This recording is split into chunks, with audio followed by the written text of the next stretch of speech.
Morning, John. Good morning. Eliza, I want to make sure I pronounce your last name correctly. It's Enagarno. Is that right? Angarano. Angarano. Yeah. So think angry rhino. Yeah. Seriously, my dad says that because it's my married name, and he was like, "It's kind of like angry rhino." So Angarano. Yep. Angarano. Hey, When you Elizabeth. stress that A, it almost made me think of, or it did make me think of, what's her name from Schitt's Creek?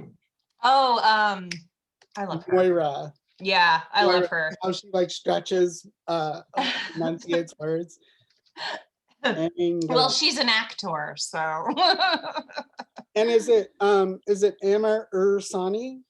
Yes, Amar like hammer Ursani. Mm-hmm. Okay. Elizabeth, your guest is here too. Mine was just here, so. He just wants to be in the middle of everything. He leaves me alone until I have something that's important, and then he's like, "Oh no." Yeah, I'm familiar with that. What a brat. Yeah.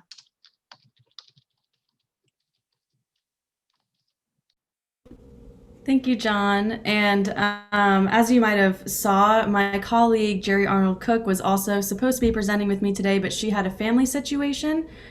So it'll just be me presenting, but I've included her contact information at the end of the presentation as well, because she's been such a huge part of the success of this program. And I know that she would just love to have conversations with any of you if you have follow-up questions. So if you do have questions afterward, feel free to also send her an email, because I know that she would really love to engage with you all. And I know she's sad that she couldn't be here today.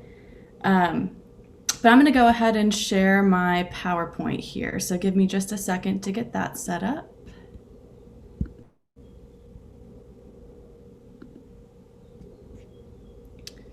Also, I want to say it's just so nice to see everybody's faces. I've had so many of these Zoom presentations where you don't really get to see everybody in the room and don't get to interact that much. So I really appreciate just getting to see all of you today. But today I'm just going to tell you a little bit about what we've been doing in the Career Center with our Instagram Lives.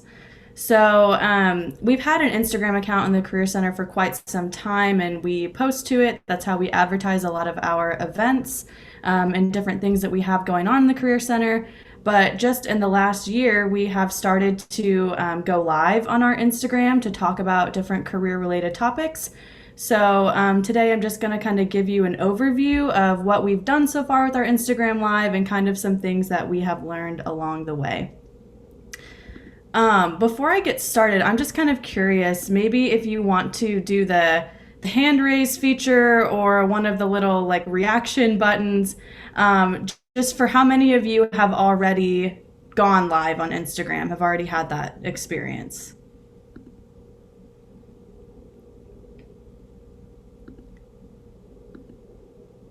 Okay, so far I'm not, okay, I see one person, and I might have missed some others because I'm trying to scroll through all the participants. So I don't know if I saw everybody, but it looks like at least one person has gone live on Instagram. So hopefully we have a really good conversation, and I'd be happy to answer any questions you have. And as we're getting started, I wanted to just identify a couple of learning outcomes. So these are the things that hopefully you'll be able to take away with you at the conclusion of this brief presentation.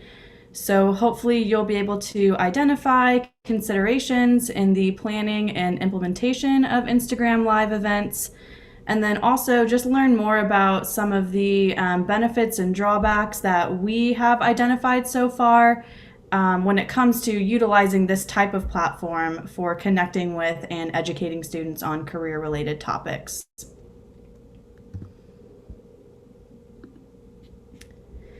And I thought it might be beneficial to start this conversation with just kind of giving you some context of where this started and how we developed this idea and got it running. So as you all know, we've all had to adapt to the COVID-19 pandemic. finding different ways to do our services for students and to connect with them while they're not physically on campus with us. So for a lot of us, that looks like maybe doing Zoom appointments, having more phone calls, maybe communicating more through email. And so with our Instagram Live, this was just kind of another creative solution that we came up with to keep students engaged and informed while they're in this virtual space. This also was developed out of a concern for our graduating seniors.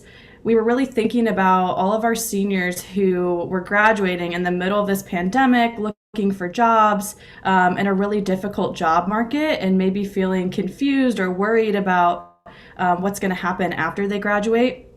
So we wanted to make sure that we could reach those students and get them some information. And that is how we identified our first two topics. So the very first Instagram Live that we did was over the COVID-19 job search. And basically, we just presented on what trends we were noticing as far as which industries were the most negatively impacted from the pandemic. And then on the flip side of that, which industries were the most positively impacted, what industries were thriving and where were those job opportunities. And in addition to that, we also just kind of went over some general job search tips. Particularly some things to keep in mind with the pandemic to kind of help them be more successful in their job search. And then the next topic that we did was going over some remote interviewing tips, because we had this realization that probably most of our students at that point had never done an interview over Zoom. I know I had never done an interview over Zoom before the pandemic. I've done phone interviews, but Zoom interviews was kind of a new thing. So we wanted to make sure that our students were well prepared for that and knew some specific things to keep in mind if they were doing a virtual interview.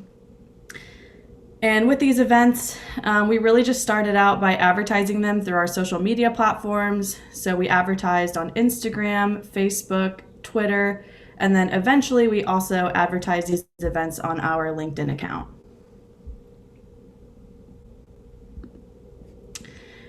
And over time, our program has really evolved.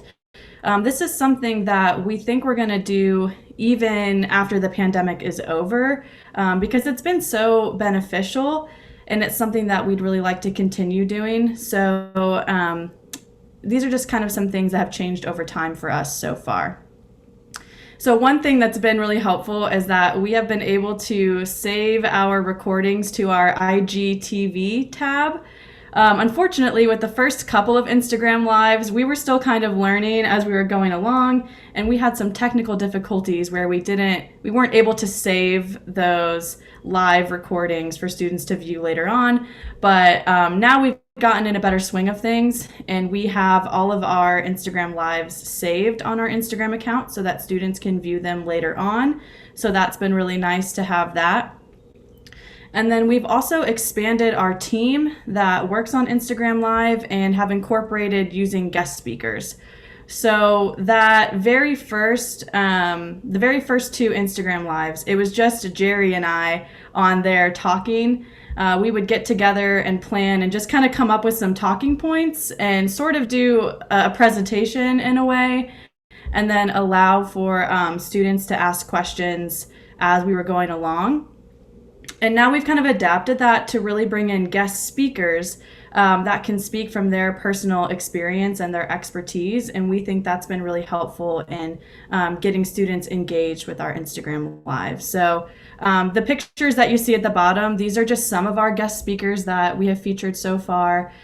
We try to be really intentional about having a diversity of guest speakers when it comes to just diversity of backgrounds, but also diversity of industries. Trying to feature guest speakers that are non-alumni employers, Missouri State alumni, and also current students. So that's been really great and just helping us have some really rich conversations over Instagram Live. We've also had some additional team members help out during the live event. So we normally have one of our staff members on there to take attendance. And what we mean by attendance is that person is responsible for writing down all of the handles of the people that join the Instagram Live. And that's been helpful because one, we can just identify how many people popped in and out of the Instagram Live during the duration of the event.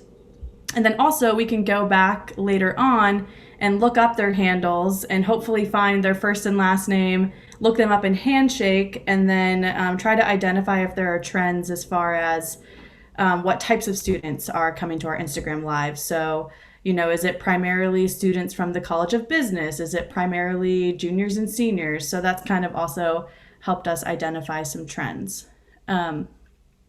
Another benefit of having a staff member on there is that if we get certain questions that are asked during the Instagram Live that we aren't readily available to answer, because you're kind of put on the spot there. You can't, just pull out your phone and research something because you're on your phone talking live. So it's really nice to have another staff member on there that can kind of pop on and answer any questions. And then also just promote some of our upcoming events in the comments. So that's been really helpful. And then we've also involved some of our graduate students in our Instagram Live team. And that's been incredibly beneficial because they give us the perspective of a student. So kind of giving us more ideas about what students might want to hear about, what are some topics that would be interesting to students. And they've also been really beneficial in helping us recruit guest speakers and promote our events. And then just some more information on the evolution of our program. So again, we kind of started out just talking about some topics that were really specific to COVID-19. But where we are currently at is we have two different categories of topics for our Instagram Live. So we have the traditional career education topics, and then we are also in the midst of a diversity in the workplace series right now.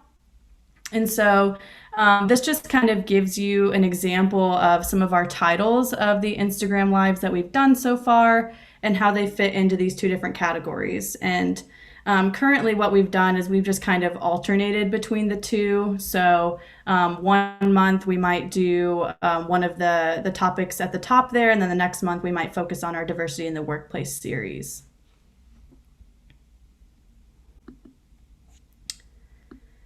And some additional information about the diversity in the workplace series. So for this series, we feature guest speakers who usually have a marginalized identity that talk about how their identity has impacted them in the workplace. And so they're just kind of speaking from their personal experience, and we're facilitating a conversation. And so at the start of each of these Instagram Lives, we do kind of a similar introduction at each, just to set the tone and to also kind of set the expectations for that discussion. And so over on the left-hand side, that's an example of the introduction that we do. So we like to start off by just acknowledging that none of us have only one identity. So just recognizing intersectionality, that we all have multiple identities that impact our experience. No one person can speak for all people with a specific identity. So again, just trying to recognize that our guest speaker that we have that day is speaking from their personal experience, and that might not necessarily be the experience for everyone. We like to acknowledge that not all workplaces are the same. And then we also like to mention that we are not featuring legal experts nor lawyers because sometimes students want really specific advice about something, and we're not always in the position to give them that type of advice. So we just like to mention that as well. And then over here on the side, I wanted to give some examples of some of the advertisements that we've done. So we use Canva. I'm sure everybody has at least heard of Canva before. It's a really great website to just create some easy handouts and promotional graphics. And so these are just some examples of what we've done. And then this is what we will post on our social media sites. So we post these on Instagram, Facebook, Twitter, and LinkedIn just to advertise our Instagram Live events.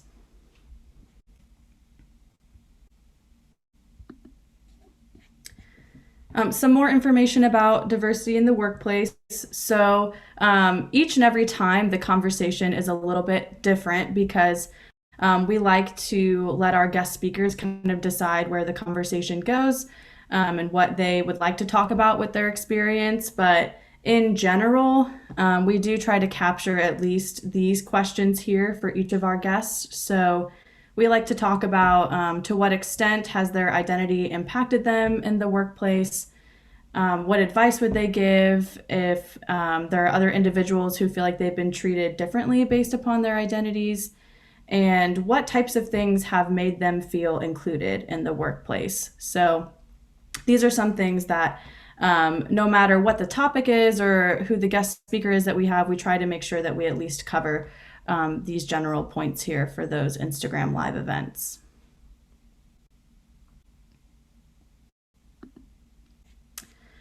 Okay, and then we wanted to be able to give you some initial data that we have captured.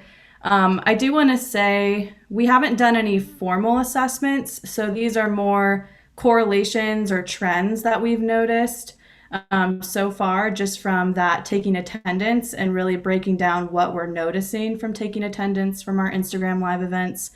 So this slide right here captures participation and the viewership trends that we've noticed so far. And so this slide represents the views for the 10 Instagram Live discussions that we've held this academic year. So we have had a grand total of 314 individuals join us live, spread across those 10 Instagram Live sessions. And then of those recordings, so the views that we get later on, if students go back and watch those on our IGTV tab, we have had 1,190 views of those spread out across those 10 Instagram Live recordings. So we're pretty happy with those numbers. I think that's pretty positive, especially when you think about maybe in comparison to some of the in-person workshops that we do. Of course, there's pros and cons to both, but it is kind of nice to see just the reach that we're getting with students and how many people are really tuning in. Something else I want to point out from this slide is that we split it up into categories based on if we had alumni and current students as guest speakers versus when we had non-alumni professionals. And in general, it looks like we tend to have more views for our alumni and current students. And that could be due to a number of different things. Maybe they have more connections with current students at Missouri State, or it could even have to do with the topic that was happening on that day. But that's just something that we're kind of keeping our eye on because it's interesting to see, at least at this point, it looks like those have been a little bit more popular with our students.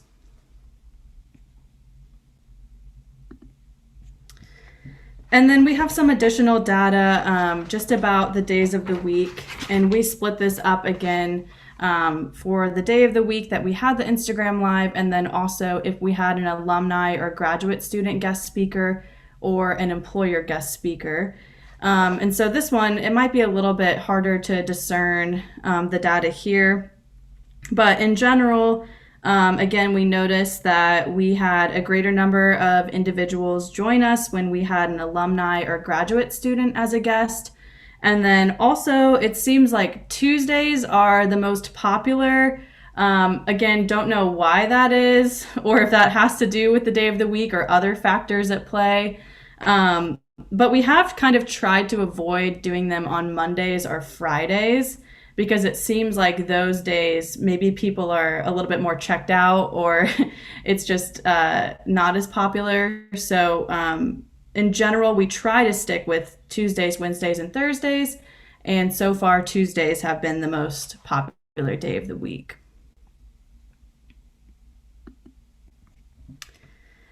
And then just to kind of wrap things up, I wanted to talk a little bit about what we've learned so far and where we're headed in the future.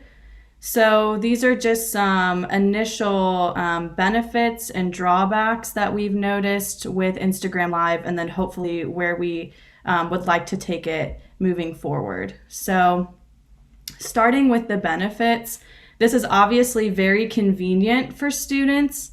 It's kind of nice, you know, they don't even have to be on campus. They don't have to be in the same city or the same state. They can really be anywhere, and they can just open up their phone and hop onto Instagram Live. So I think students really appreciate the convenience of that as far as getting information from us.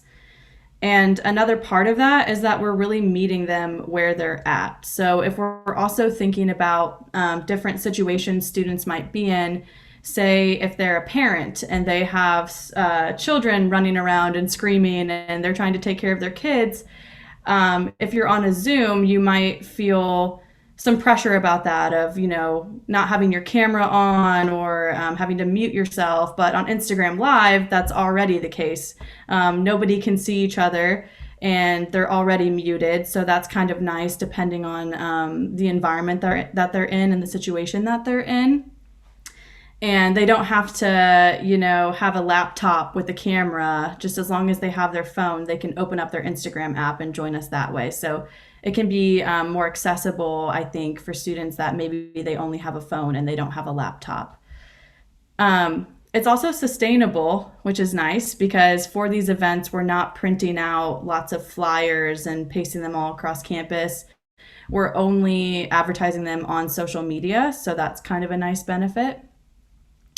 And then additionally, it has the potential to increase your reach and your followers.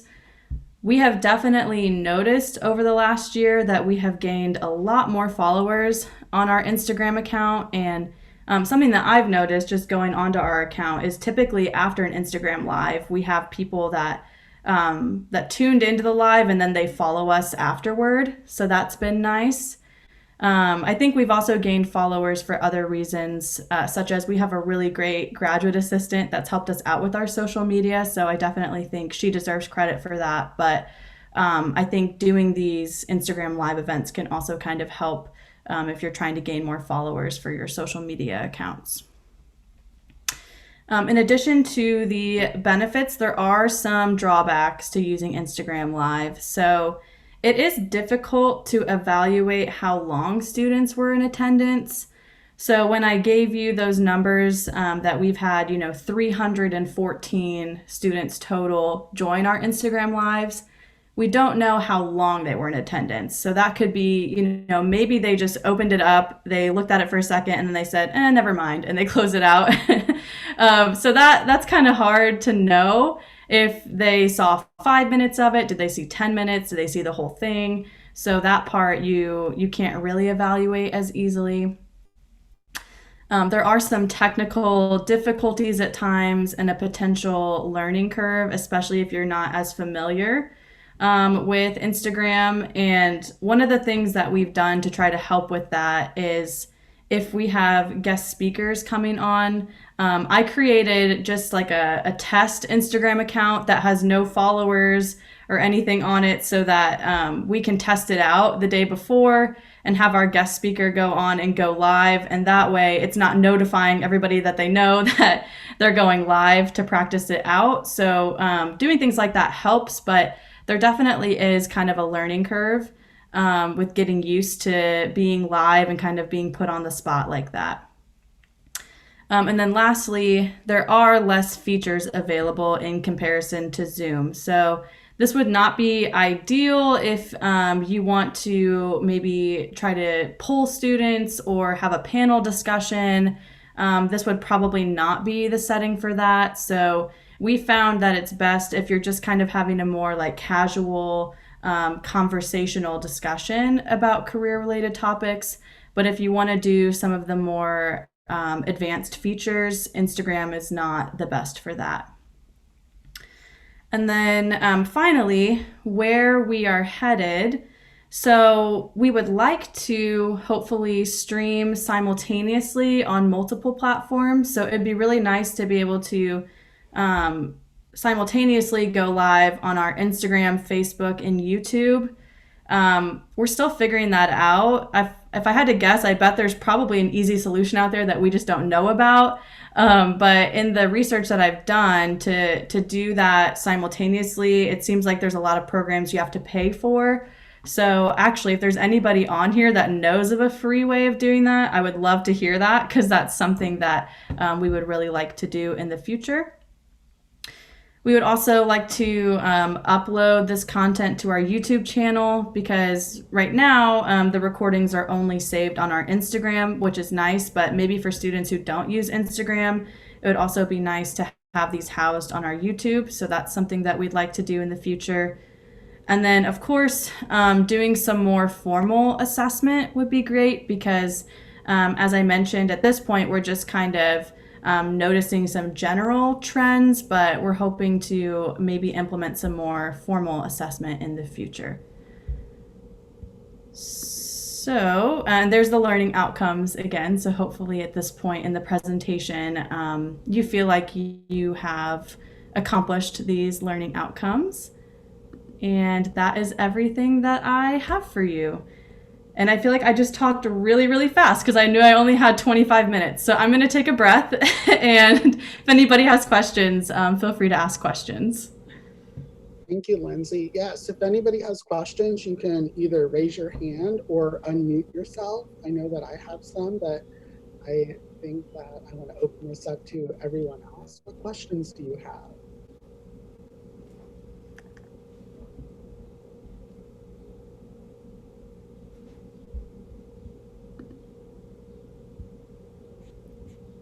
So I'm sorry, this is Scotty Floyd from Umflo Career Services. Did you say you had 300 participants over the course of 10 sessions? Yes, 314 Okay. over, spread out across the 10. Awesome. Wow. Right. Great. I have a quick question. Eric Seacrest with SIU. What went into your decision to choose Instagram over Facebook? I know a lot of people have, at least in my experience, there's a larger audience base on Facebook than Instagram. Mm-hmm. So kind of what went into that decision? Sure, yeah. I think I've noticed, at least with our social media accounts, I don't know why this is, but we have a lot more engagement on Instagram. We post on Facebook and we have our events on there, and we advertise everything on our Facebook as well, but it seems like we have more student interaction on Instagram. So I think that was part of the decision.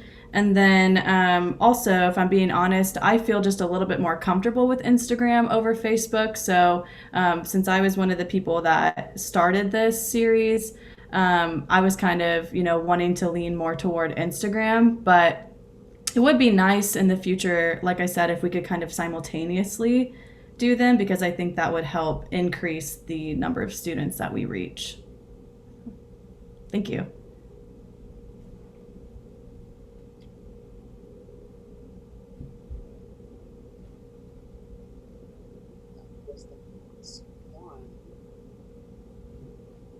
What does Instagram Live look like post-pandemic? Is that something that you all are going to continue doing when things may return back to normal, or are you going to switch it up? I think that we will. I really hope that we do, because I think sometimes in higher ed we have a tendency to just kind of go back to doing things the way that we were doing it. And I think this pandemic has really given us an opportunity to reevaluate the ways that we reach students and connect with students. So I hope that we continue doing it. I know I would be excited to continue it. Well, thank you so much, Lindsay. This was Sure. Wonderful, and we appreciate you and Jerry's work in putting this together. There's a lot of exciting things that are happening at Missouri State University's Career Center. So we'll be following that. Thank you for sharing that in the handle in the chat box. Kelly will make sure that we follow that as well. So yeah, thank you so much, Lindsay. Sure, thank you. I appreciate it. All right. So our next presentation is from our friends at St. Louis University. We'll be joined by Corey Wagner and Amr Ursani. They'll be presenting about leveraging your blank degrees. So I'll hand it over to Corey Wagner. Hello, everybody. Let me get our presentation pulled up real quickly. And Amber and I are well aware of our time constraints, and we are both chatters. So we are going to do our best to stay on that. Yeah, so here we go. Let me get it. Okay. All right, so one of the things that we have found that is a pretty hot topic right now, especially if any of you participated in the webinars that NACE did about the importance of skills articulation. It's a pretty common knowledge, I think, that we all know that students have tons of skills that they gain while they're in their particular programs, their extracurriculars, all those things, but they don't necessarily know how to talk about it. So Amber and I wanted to share how we have been doing that with students and trying to teach those skills, the articulating skills in a few different settings. So I'm Corey Israel Wagner, whatever, I go by either. I'm a career counselor here at SLU. I've been here for 2.5 years, and my primary population is arts and sciences right now, but I've also worked with business and Parks College for engineering. So had kind of a variety. Amber, you want to go ahead? Yeah. Good morning, everyone. My name is Amr Ursani, and I'm a career counselor at St. Louis University as well. So I work with the School for Professional Studies, the School of Education, and then I work with some liaison populations, really focusing on our international students, some admissions work, and the Cross-Cultural Center. And I'm going to talk to you guys a little later today about how I use the NACE competencies when working with these unique populations. Okay, so what we thought we would do is give some background first, and then sort of walk through how we might use the tools that we're going to show you with students. So you're going to get, this slide is more directed to you as colleagues, but we'll also show you some of the slides that we would use with students as well. You know, the call from GCSA was tools, so we thought this might be really helpful. Some of you may be doing this already. Like I said, we all kind of know, I think, that students have all of these skills, but what they struggle with is talking about them. And I think I really noticed that specifically when I shifted to arts and sciences. Specifically, some of the programs at SLU are more pre-professional, so they have some of this professional competency stuff built into their curriculum. Arts and sciences is, in a lot of cases, a whole another animal, and so that's not necessarily something that students are getting in their classes. So there's some potential for lost knowledge when it comes to how they can talk about their different experiences. So what I did to start this process, I actually am going to give a little shout out to Susie Drake at Illinois College, because this tool actually started there. So I was there for 4 years prior to SLU, and then one of my roles there was to design a program for sophomores to get them to start thinking about their experiential learning. So what kinds of opportunities were they going to take advantage of while they were in their time at Illinois College? And so we created this tool and started thinking about having students think about their experience backwards, meaning what do they want that final resume or that final compilation of experiences to look like? And so we had a program called Fantasy Resume Writing. We also did a program called, I think it was called the EXL panel, and we had students talk about their different experiential learning opportunities.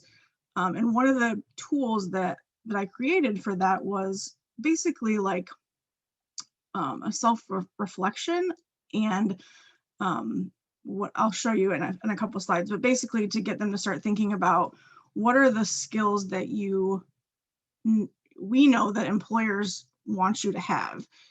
Do you have those yet? And how might you gain them? So how might you take advantage of internships, research, study abroad, all of those different things to gain those skills that you're lacking. And I'll show you the actual reflection in a little bit. So I built on that when I got to SLU and kind of realized that it was something that arts and sciences students really needed. And really, AMR is going to prove that I think every student could benefit from it. So we built it into a 4-page, it started as a 2-page or a 1-page reflection. It now is a 4-page tool that we use with students to get them to go through this 4-step process. So let's take you through that process. I will say that none of this was, I did not, create a wheel here. Like a lot of this we took from NACE resources. So if you're a NACE member, there's a wealth of information. I know Amber is going to share some links at the end too. So you can, like I said, none of this I did on my own. So there was a lot of help out there. And you're welcome to use ours as well.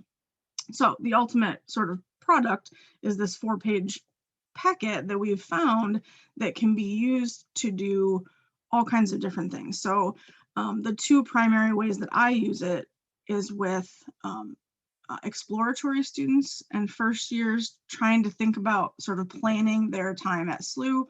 But there's also, I've been using it a lot with senior level students and capstone courses to sort of get them to reflect back and think about what they've done, how they could then turn that into a resume or bullet points for a resume or star stories for interviews, things like that. So we'll take you through the whole process. Like I said, it started with an English faculty member asked me to come talk about that, and then several other academic departments have adopted it. Our team kind of adopted it and use it in different ways. And starting this year, I've actually been able to take portions of it and use it with all of the arts and sciences first years to get them to start thinking about planning their experience. So, and then at the end, Amber is going to come back and talk about how he uses it with his different populations, which are pretty different from arts and sciences in a lot of ways. So we'll kind of take you through the student piece of this now. So what we walk them through is a 4-step process, and there's 4 pages of this particular tool. You could use parts of them. Sometimes you could even use this with just a single student in terms of getting them to think about their experiences, what they could still do, and then how to articulate those in the end. So we ask them to think about the skills they want to develop, consider how they'll build them and what types of experiential learning in addition to their classroom activities, reflect on what they've learned, and then be able to articulate those skills for future employers.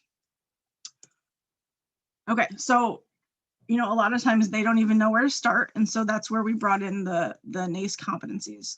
Instead of going back to that, what do you want your ideal future resume to contain? They need to know what it should contain. So we start with that, ask them to sort of think like, what does it look like? What content do you want it to have? And then how does it showcase you and demonstrate those skills? And since most of them kind of look at us like, I don't know what they need, we go back to the NACE list. Amber pointed out to me the other day that this list has recently changed, and I think it's just really in name. He'll talk more about that and share some resources about that too. So go with this older version because it's generally the same concepts. So I'm going to have to redo all of these forms. Okay, so you all know the 8 competencies. We talk about those. And then we have what has become the first page of this tool that we use. And really it's nice kind of to do this in a digital age because we don't have to print it. But we have them, just simply look at like, what do employers want? This is something that can easily be found on NACE or, made up. We use PictoChart, which I find to be a really helpful tool to be creative, because I couldn't make this without a tool like that. So we show them this and kind of talk through those. And then we ask them to do that reflection piece. So some of the prompting questions would be, what are the things you've done, or the skills you've learned? How have you developed them? What are some examples of how you've used them? How could you articulate them, etc. And then this is the key, probably the key reflection piece that can be used in the most different ways. So with first years, you could have them sort of rate themselves on those different skills, then get them to start thinking about how they talk about those in interview stories, in bullet points, things like that. And then it also gives them a chance on the bottom half to mark the experiences that they'd still like to have.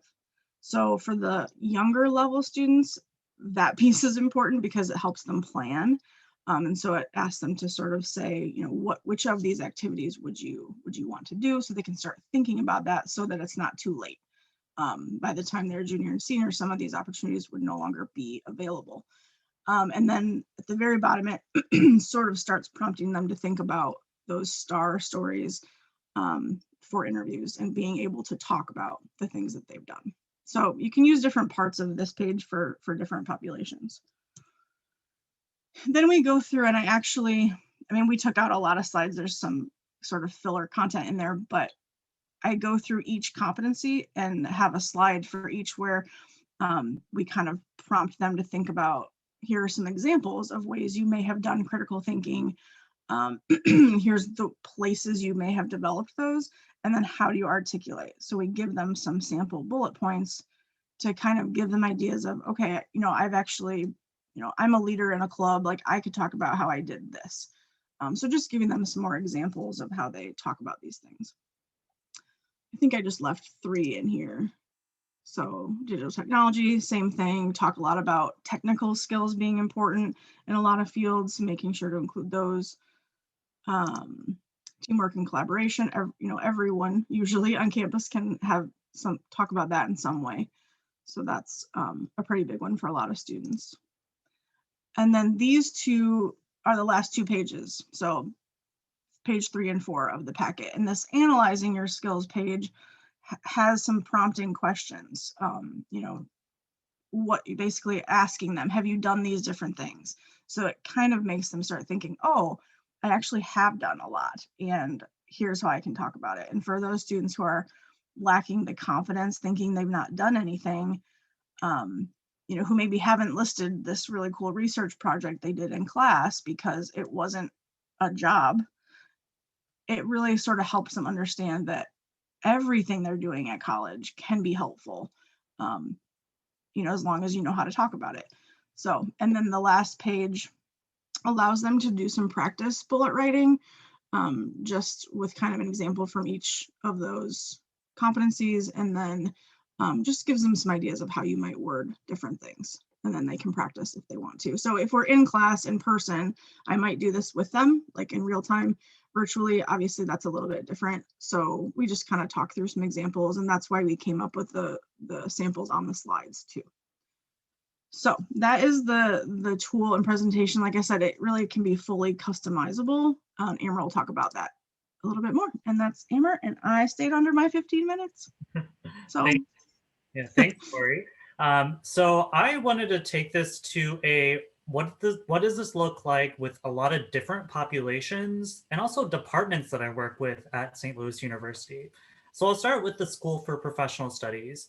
And this is a school that is really a non-traditional school. There's adult learners in this school. And it's a fully online program. So I'm hoping that through this discussion that I'm having, you all get to think about your unique populations that you work with and how you could use the competencies to help really support your students in the departments that you work with. So with the School of Professional Studies, once again, adult learners, it's all online, non-traditional. I use these competencies, these reflections that Corey talked about, the worksheets, to help them focus on transferable skills.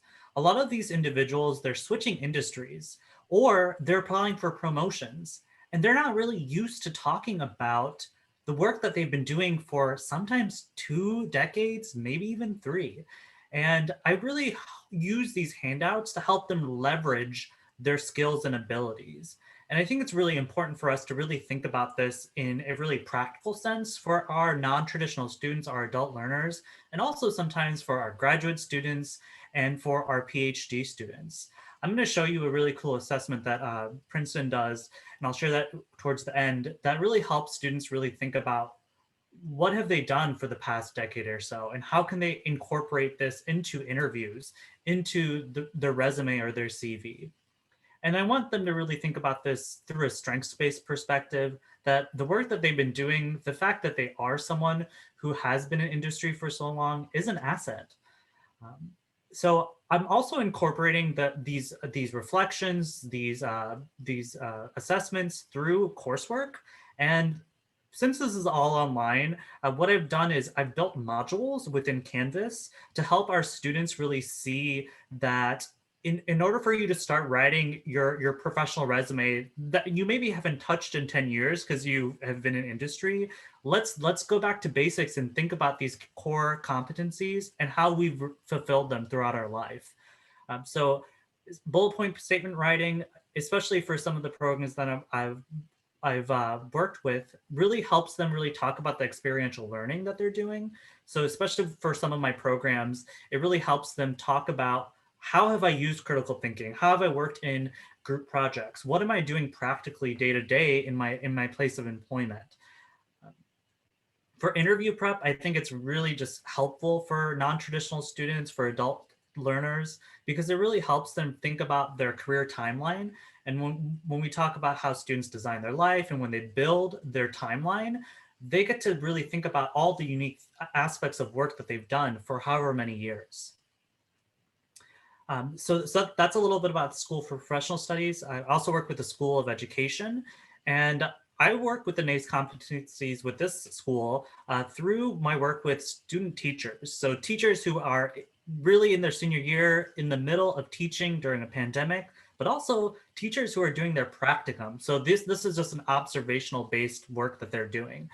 The competencies are great for them because it provides a framework for their understanding. And really, you can utilize this for anyone who's in the middle of experiential learning. If you have an internship program that you're working on, or if you're just doing a workshop on internships and how to make sure to tell your students, like, you should be tracking what you're doing so you can write about it later, so you can talk about it later during an interview.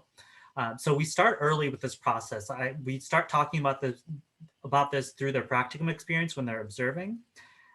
And we help them really understand that this is a process that is going to help you really ace your networking experiences, because they have a lot of opportunities to network with their employers when they're on site at schools, or whether they're in a kind of assembly with the entire school faculty and staff. I also present at a colloquium for all the graduate students within the School of Education.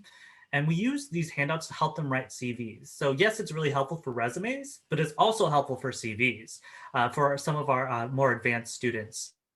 So I really like using this as a way to kind of fill in what they've done, but also for them to recognize what gaps they see within their work that they're doing, and how can we start that conversation with their faculty mentor, with their department, and fill in those gaps. You know, you're going to be in your PhD program for however many years, so let's really think early about what we can do to fill in some of our gaps, especially when it comes to research, maybe community outreach. And also, it allows them to take some time to reflect on what they're good at. Like, how can I really leverage that framework? So now for international students, I'm a part of an initiative that really works closely with providing monthly programming for international students. And for our international students, what the competencies do, what our handouts do, is provide a framework for them to know a little bit about what employers expect in our country. It's especially helpful for our students for networking events, which I don't know about you guys, but I know that our international student gets really, really nervous when they go to networking events. The virtual space, I think, sometimes does help that. But the NACE competencies, what we really have done through our webinars is really help them understand what skills do they already have that are relevant, and how do you talk about them. And the webinars really introduce this conversation, and these one-on-one meetings help reinforce them. We always invite in international students to any of the speaking engagements that we do with our students, because it's so important for them to engage with their peers and really learn from each other. So I really recommend, if you're doing any international programming, invite an international student. We had an internship panel. We had someone, we did one on graduate school. And when an international student was in there, attendance increased. It was really more engaging for that student. In terms of admissions, so this is not just for, this work is not just for someone, for students. It can actually be with academic departments, units within your school. So Floyd, our director at SLU, created a really great presentation that incorporated the NACE competencies within our discussions with prospective families. And so how that works is, if you especially work with admissions, and if not, I think it's really important to work with admissions because you really get to sell your career office right in the beginning as students are starting, and it really helps develop buy-in. And so we asked them, what skills do you think employers want to see in new college grads? So it's kind of a small reflective exercise for them to start brainstorming. When we were face-to-face, we used to have whiteboards that were like kind of separated throughout the room, and they used to get into groups and write down what they think employers expect. And then we go through the NACE competencies, and we really go through, okay, like you listed this, a lot of this times the prospective students, they get a lot of the competencies already, and it really helps reinforce that idea that they are doing the right work. So admissions, but also I've worked with the Cross-Cultural Center at St. Louis University, and the African American Male Scholars Program is really the bulk of the competencies work that I've been doing. I wanted to highlight this experience because this reflection can actually be really good for a student or a group that's going to a conference. So they're going to be networking with individuals. And our two presentations that we talked about were related to learning how to tell your story and interview prep. So this really helped these students talk about their key anecdotes, their key stories that they want to tell to the people that they'll be networking at a conference with. So helping them really go through the worksheet, doing that skills reflection and talking about, these are the things I do really well. These are the things I want to develop. And now I can talk about and give my personal pitch or my elevator speech to these employers that I'll be networking with at a conference. So those are just, really briefly wanted to cover like how you can work with this in a practical sense. And now I'm going to drop a few links. The first one is a really cool skills assessment that Princeton has for PhD students. I'm going to drop that in the chat. I really like this one, mainly because they really focus on just breaking down the competencies into even more further detail and having the students really think about, I'm really good at this. I'm not so good at it. And then, of course, as we're talking about the strengths-based perspective, I want to be better at this. So then you, as a career team, can help them really learn about ways to leverage their skills and abilities through events to really talk about how to develop some of the gaps that they're seeing. I also want to share with you the updated list. It was just actually updated, the competencies in April. There's not too many updates here. So, if you're working on revising your materials for the academic year, I know a lot of us do that over the summer. Here is the list. That's the PDF copy. And here's a little bit more information here. This is actually breaking down the PDF into more further details. So this is all through NACE. For those of you who are NACE members, Corey was talking to you a little bit about this earlier. One of the great things about the NACE website is there's a communities tab, and there's lots of files within the community tab. It's in the library where you can actually look at what other colleges and universities have been doing. So in terms of what the updates are like, there's still 8 of them. There's some wording changes. For example, it's now equity inclusion instead of global intercultural fluency. Career management is now career and self-development. All of these changes to me make a lot of sense. And what you can do is really just kind of revise your worksheets as you see fit and kind of learn a little bit more about what these updates are. It's a really good breakdown, but as we were saying before, the overall themes, overall messages are still the same. Okay, so that is what I really wanted to talk about in a practical sense. So hopefully we really wanted to leave this up to everyone to kind of just have questions or comments. Really just wanted to brainstorm with everyone together for our remainder of time if anyone does have any questions or comments. And again, if you have questions, you can raise your hand or you can just begin unmuting yourself to ask your question.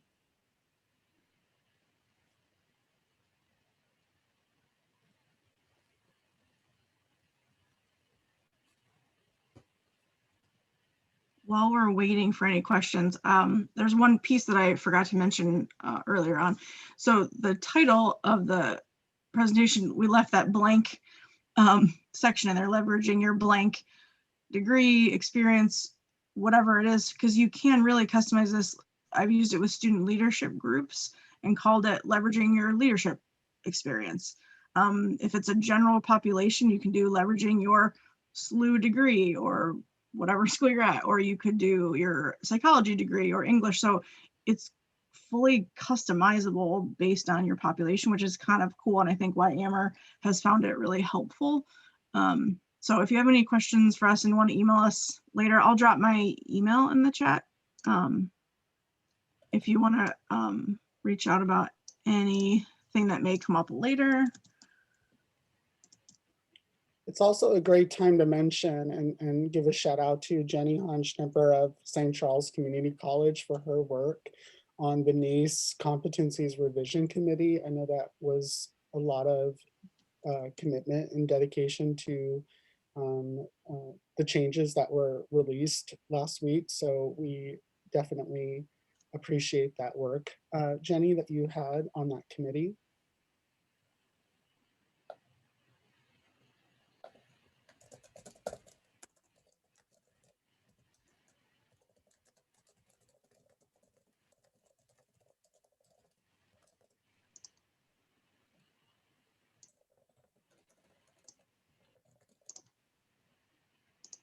And I also want to reiterate, if you are a NACE member, as Amber mentioned, the community and all of the resources that are out there, and they'll continue to be put into the system as these changes have been implemented, are only going to continue to inspire you for how things could be aligned to the students you work with at your university. So I do encourage you to go and do a deep dive into some of those resources, as there are so many of them, but you can definitely look at what some exciting things other colleges and universities are doing with integrating the readiness competencies into their activities.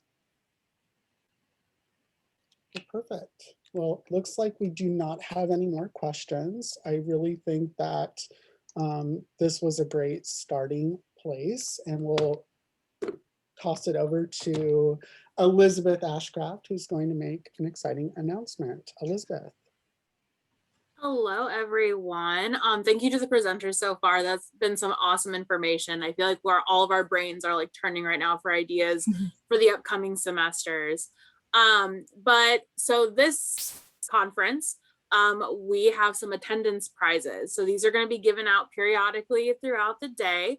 There's not a lot of rules, but the main rule is that you have to be here to get the prize. And the prize is from Sugar Wish. It's a website that you can go on, and after we announce a winner, I will be reaching out to you, and Jennifer Finney will also be on that email, and we'll just kind of walk you through the steps for it. But basically, it's a fun website where you can get some like snacks. Everyone likes snacks. It can be cookies, candy, popcorn. But so yeah, so we're excited that you're all here, and we want to give away some prizes. So I'm going to share my screen. We have the magical wheel that John likes to call it, and we're going to find out who our first winner is.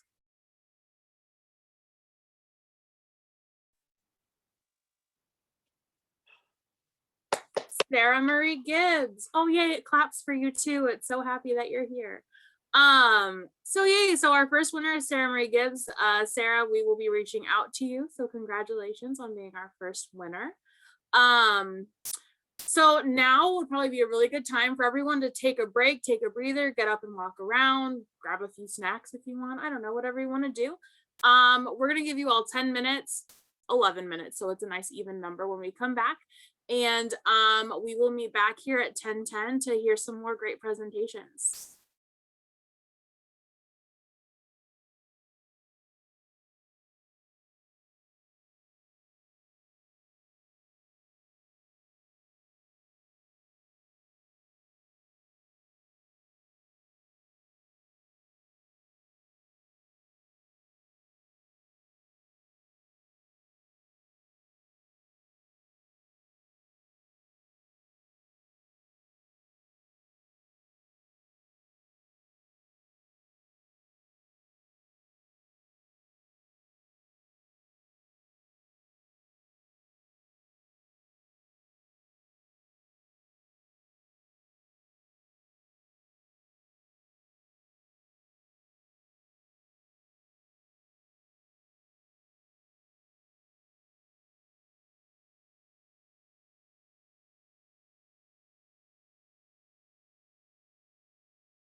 Good morning, everyone. It's almost the afternoon here in Eastern time zone, so I kind of flustered a little bit there saying, oh, what time is it?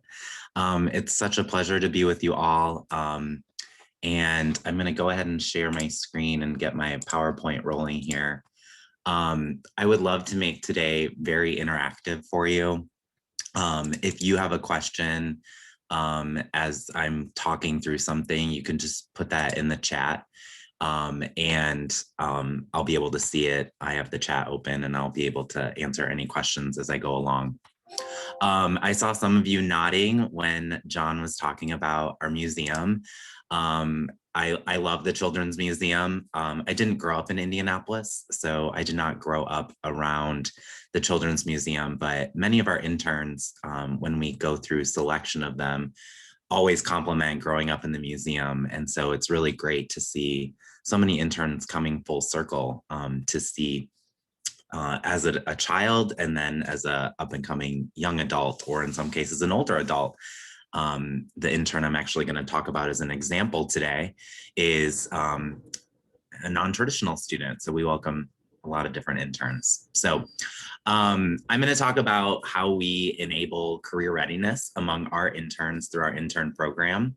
And like I said, if you have any questions as I go through, please put those in the chat. I'm happy to answer those. So the way that I'm going to talk today about what we do through our internship program, I'm going to give you some background. I call it the what. So some history, and you would think that at a children's museum, we don't love statistics, but we love statistics. We love data. We have actually 2.5 people who do all of our research and evaluation. We get down so into the nitty-gritty that we spend time looking at how long individuals spend looking at an exhibit. So we look on cameras to see how long people are with their eyes looking at things. So we really love data and we really love statistics. And then just give you some more information about what we do with our internship program. And then I want to take that, well, so what do we do with that? How do we engage our interns through our professional development programming? How do we measure and assess the learning outcomes that they have? And I'll walk you through some assessments that we do with them. And then hopefully you can take that information and share it with other employers who maybe come to you and say, we want to start an internship program. We don't know where to start. Do you have some ideas of what we can do or what other organizations are doing? I'm sure in your roles, that's probably a conversation you've had maybe in the last month or so. At least when I worked in employer relations, that was pretty consistent conversations that I would have. And then also talk about obvious importance of internships. So I'm preaching to the choir on that, why that might be important, but why we think it's important at the Children's Museum for internships to continue. So a little bit about myself. I have an undergraduate degree in communications from the University of Wisconsin-Whitewater. And then in graduating in 2010, there weren't really many jobs. And I said, well, hey, let's just stay in school a couple more years, and came down to Indiana State University and got my master's degree in higher education and student affairs. Planned for most of my career to be spent in higher education. I had a lot of different roles in admissions and academic advising and career advising. And then I started working in employer relations the last few years that I was at Indiana University, Purdue University, Indianapolis, or IUPUI, and really just started building this network of employers and started to see myself in their role. And someone tapped me on the shoulder one day from the Children's Museum and said, I'm leaving my role. Would you be interested in coming into my position? So I joined in July 2019, only being the 4th person in the history of that program to hold that role. And I'll talk in a second about why that is significant, given how long our internship program has existed. I would also be amiss if I would not spend time talking with you about our museum. And I could probably spend the whole hour talking to you about our museum and what we do and the history. But our museum dates back to 1925. So we are on the precipice of celebrating 100 years in the next few years here, which is pretty significant for a children's museum. Our mission, though, is to create extraordinary experiences for children and families across the arts, sciences, and the humanities. And speaking about our mission, for many organizations, a mission is something you put on the wall and don't do anything with it. But we live and breathe our mission through every single thing that we do. To point out some of the things that we have here between the arts and sciences, that is our Chihuly statue. There's 3,200 pieces of hand-blown glass in that statue, actually designed by Chihuly himself. We actually have cleaners that come in twice a month and dust every single piece of those pieces of glass. And they're actually employed by the artist himself because it's really important for him to maintain high quality works of art. In addition to that, our core values are to promote family learning, to provide value to our community, to our state, our nation, our world. And so we do that in a lot of different ways through obviously our exhibits, our programming. We have many different divisions in the museum, but we all are also really interested in building a strong community in the neighborhoods surrounding the museum. The neighborhoods surrounding the museum are historically lower income, and we provide scholarships to individuals going to higher education. And then we provide a lot of different resource sharing. We employ social workers actually that work with our communities surrounding the museum. We, through COVID, did a lot of work in getting food to people, getting portable Wi-Fi to young kids that needed to access schoolwork and Zoom and things like that. So the reach of what the museum does really goes beyond our four walls, which is really great. To point out some other pictures here, this is our exterior in the bottom left. That is a Brachiosaurus dinosaur, and you can see the tail of the baby coming into the museum. The head actually peeks into our welcome center. And if that dinosaur was walking among us, that is the actual life size that it would be. So standing up on two legs, it would be over 4 stories tall, which is pretty big. In the upper left is an Alamosaurus dinosaur bursting out of the front of the museum. We have a lot of fun with those dinosaurs. They have masks on them currently, and we do a lot of different things. We just had the NCAA tournament in Indianapolis. We put a basketball out there. We decorate them at the holidays. It's really fun for us. Talking a little further about the museum, we are expanding our dinosaur collection, and I'll show you some concept drawings for that too, but we've received just a few accolades here. I mean, these are just a couple, but we've really been voted the #1 museum for kids in the country. So we're really proud of that. And in speaking of COVID, we did transition a lot of museum programming at home.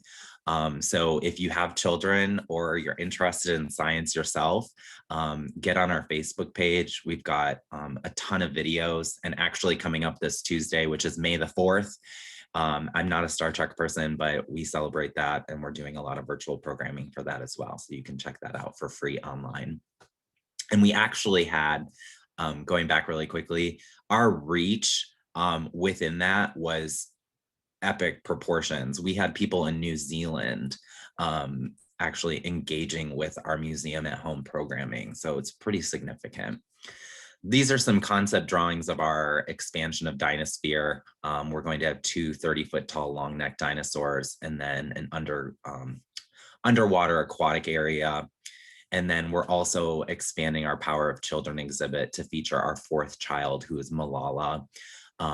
And there's some concept drawings there, but we've already featured Anne Frank, Ruby Bridges, and Ryan White. And now we have a child of the 2000s, which is Malala. So if you've been to the museum, all the more reason to come back in 2022 or even later this year. So Transitioning from bragging about our museum, I want to spend a little time talking about the history of our internship program.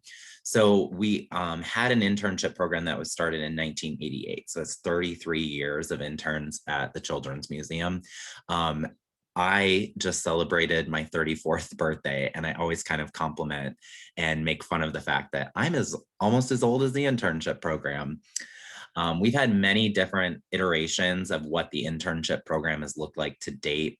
But one of the most significant things that was done in recent years was we stopped calling individuals who were providing guidance to us, an intern.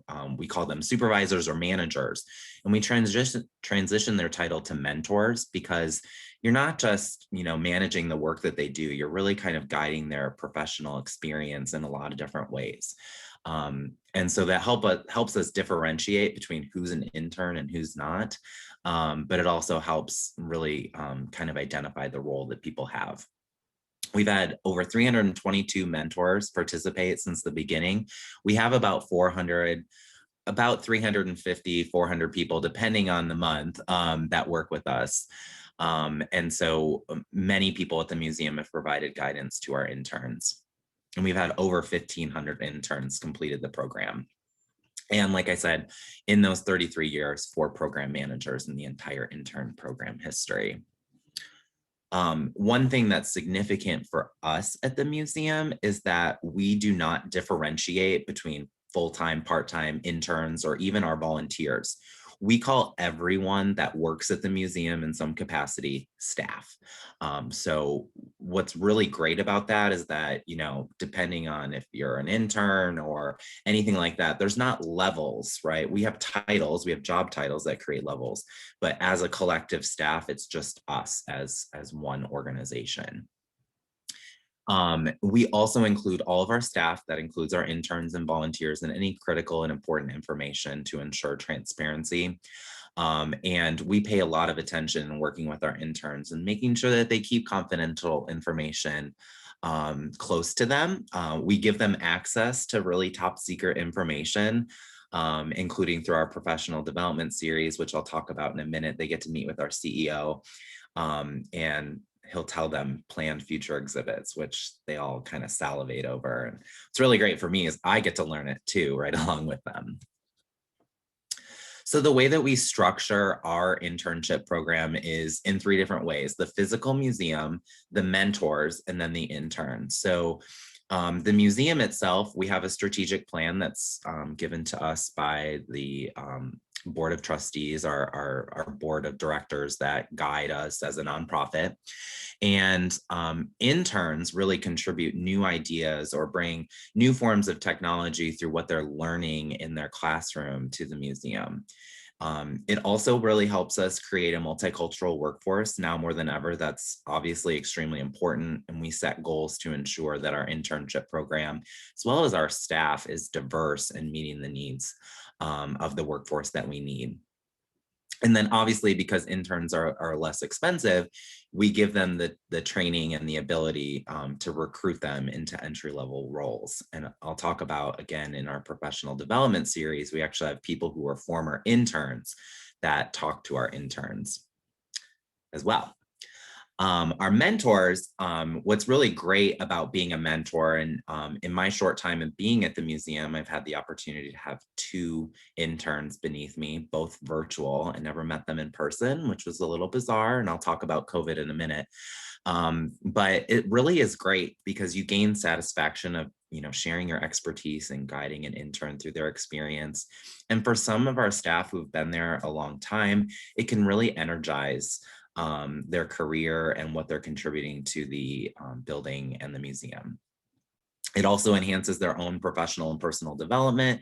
So some of our staff don't get the opportunity to be in a role where they're supervising someone, and helps them contribute and complete the projects that they are working on.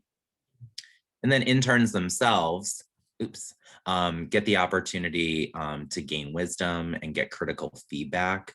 And I'll talk about how we deliver that critical feedback to our interns as well.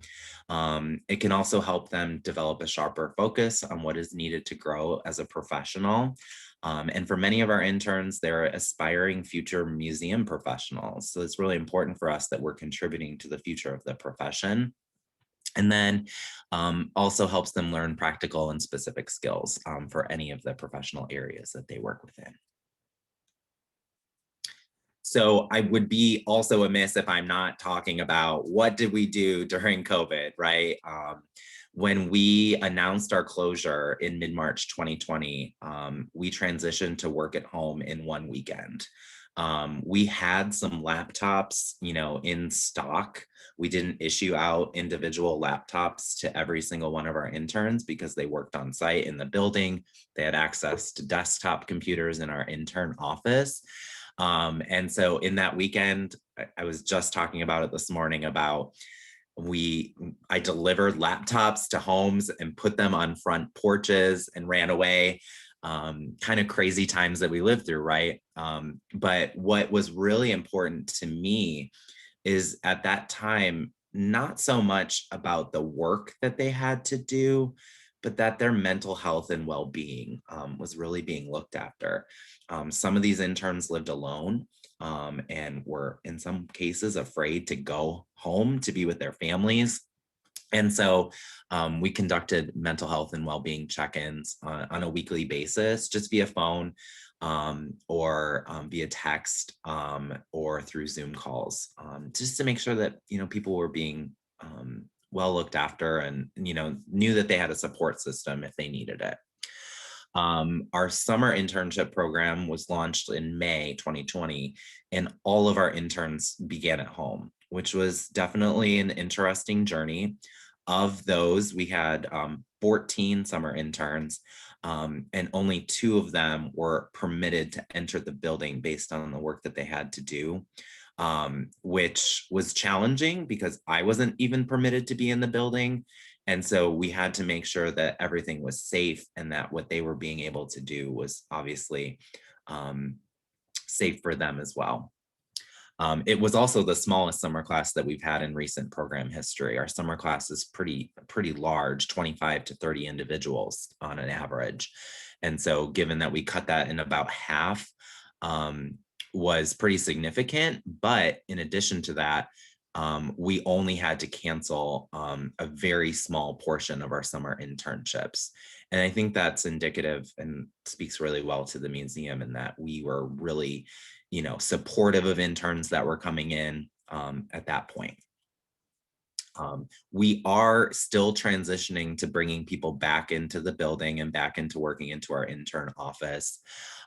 We will have 25 summer interns. And about half of those will be working in the building on a regular basis. I designed plexiglass dividers between our computer workstations and, all these weird things that we have to do to make sure that we're providing a safe environment. We do allow our interns to work at home. Obviously, when we started remote last summer, but we encourage them to work at home whenever possible, just so we're limiting the amount of people who are around each other. And then we have all of our trainings on Zoom as well. So to go back to what happened in 2020 with our intern program, total, we had 38 interns. Had we gone through what would be a normal year, we'd probably have 50 or so or more. So we did have a drop in the number of interns that we had. We also have a graduate fellow program through our museum studies department here in Indianapolis at IUPUI. And they work in a variety of different roles. They started in the spring and ended in the spring. So for a total, we had 41 intern and fellow placements. Our applications dropped. We had probably about a 40% drop in our applications. So you can see that we are a really competitive program. We get a lot of applications. And what's great about that is we can always find the top talent for our intern program, but we did see a drop because of COVID.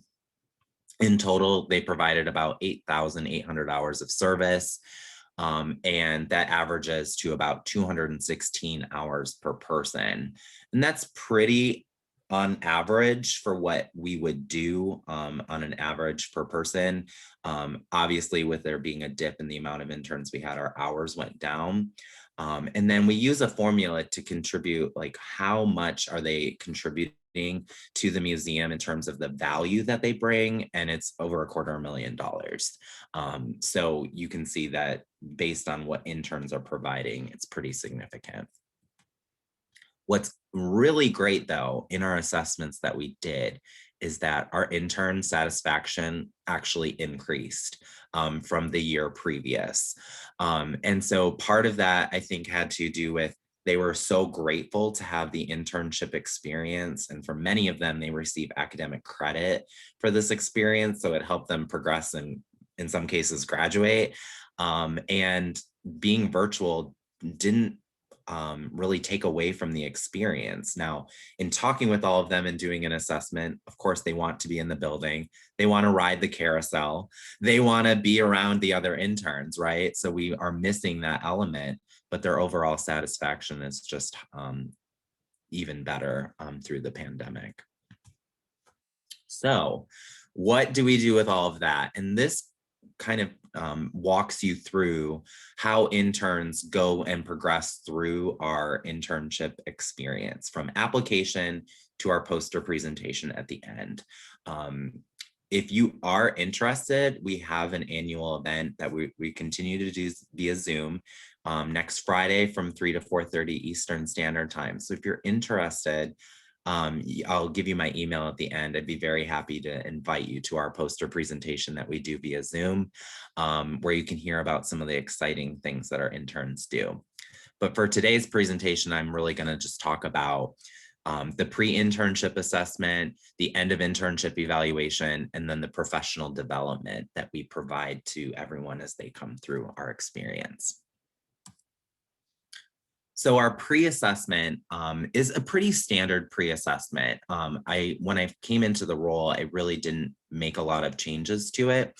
And when I was going through the selection process, they talked about the person that was interviewing me didn't know, but they always said NACE, NACE as we know it, right? And so I was very excited to learn that we were taking a proactive approach to ensuring that we were establishing some career readiness among our interns.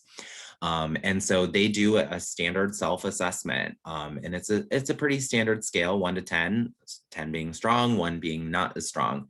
And what they do is then have a conversation with their mentor to develop a professional development plan for the skills that they want to improve. We talk at length during their onboarding about these skills and why they are important skills and why we at the museum want to ensure that they're leaving their internship with those skills to go out either into the workforce at the museum or into the workforce elsewhere. So I'll give you an example. I am the kind of person where I hate just talking like a college professor talks, with concepts and like, what do you do with those? So an example is here. I call her intern X. Her name is actually Vanessa. She's an intern with us this semester. And she came in as a non-traditional student, going back to school while working full-time and doing an internship that was required for her program at the community college here in town. And her top strengths were, because of her work skills and the professional experience that she had a lot more experience. And I will make a pause here to say that we started this semester with the previous NACE skills. Those were updated, and we're making plans that I'll talk about in a few slides here about what we're doing with the new set of NACE career competencies. But her opportunities were, or weaknesses were, critical thinking, written communication, and oral communication. And that's pretty true. The reason I'm using her as an example is these 3 skills are things that interns come in and know that they need to work on and know that they need to improve. So at a big level, one of the things that we do in our intern onboarding is teach them how to write a professional email. And I know that seems silly, like, why do you spend time doing that? But when they're communicating with people in the museum, we do have a standard in that you give a greeting and you have your name at the end. And that's our work culture in communicating. So we do spend time talking about those at a large level. So how we decide what interns work on is it's all project-based work. And what's really great about project-based work is that an intern can see it through, in most cases, from beginning to end. And so these intern projects are decided upon based on their skills assessment and the scopes of the projects that were listed in their position description. So our mentor and the intern work together during their first week to establish what it is that they will work on, how they will do it, and what the deliverables will be at the end. And they do that by establishing a SMART goal. So we love goals. SMART goals are obviously specific, measurable. I'm not going to read through that. We know what those are. Timely, obviously, in most cases, it's by the end of their 12-week internship, but in some cases they may have multiple projects and it may have one has an earlier deadline, just depending on what it is. And then we guide them through some other discussion items. What's their work schedule going to be like? When they're working from home, what it is that they'll be working on.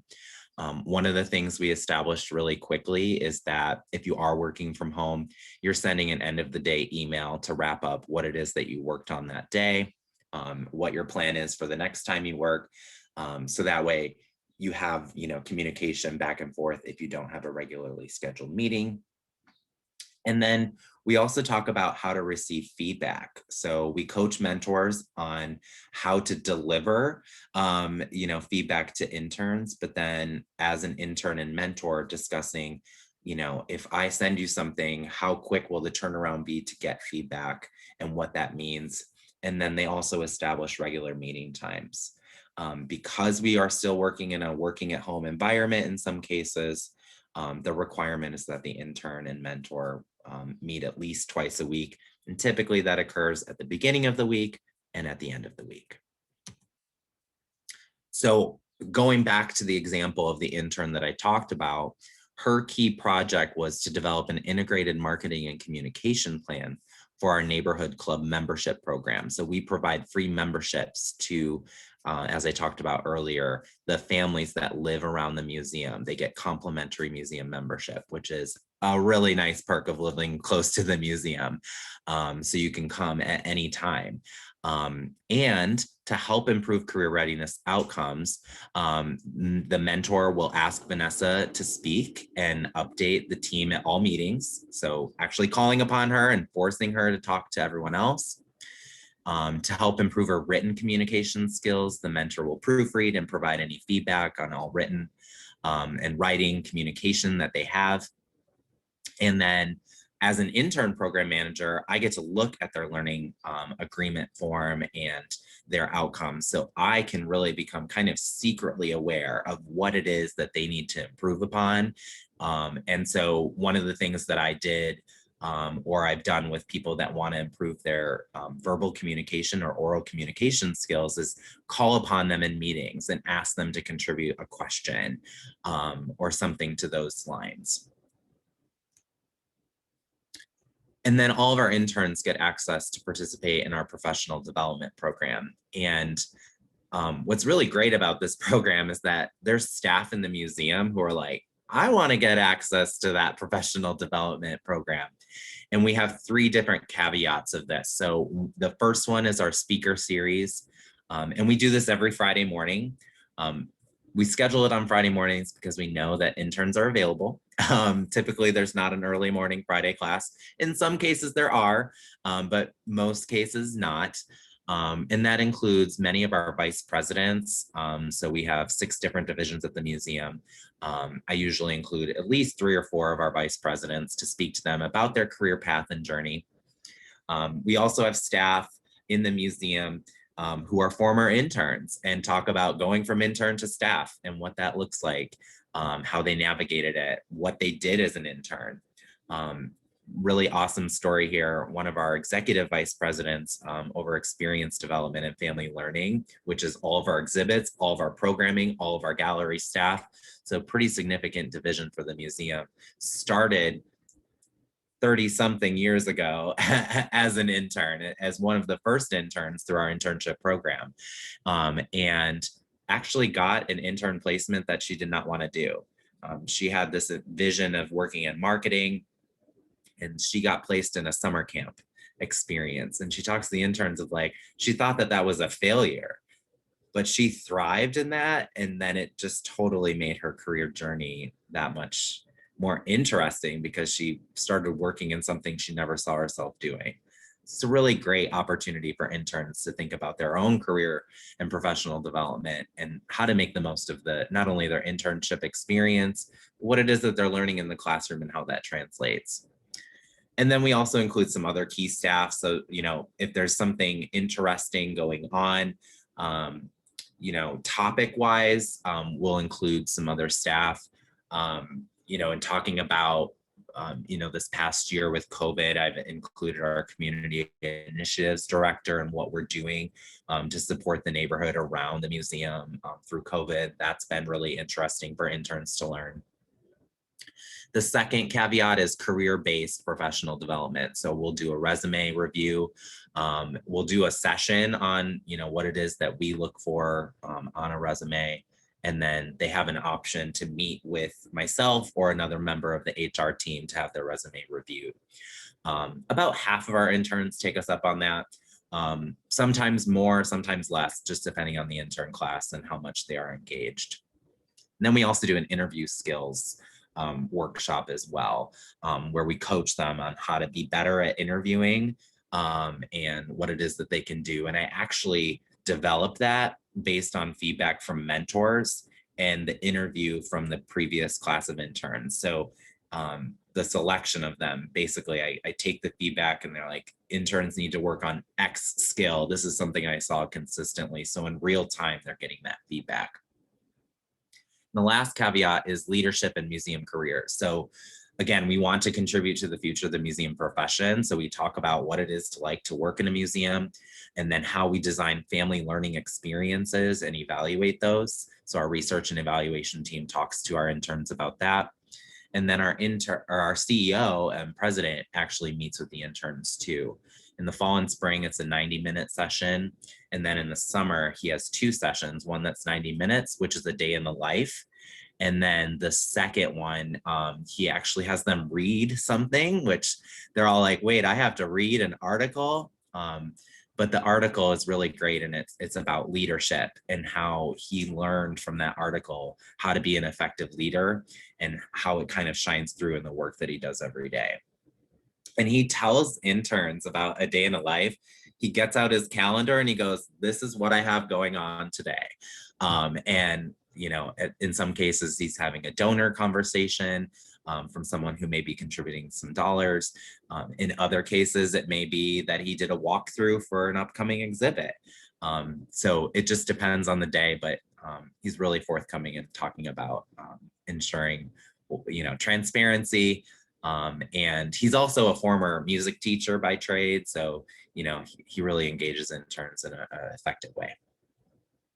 So to remind you about Intern X, her name is Vanessa, her strengths and what it is that she wanted to improve.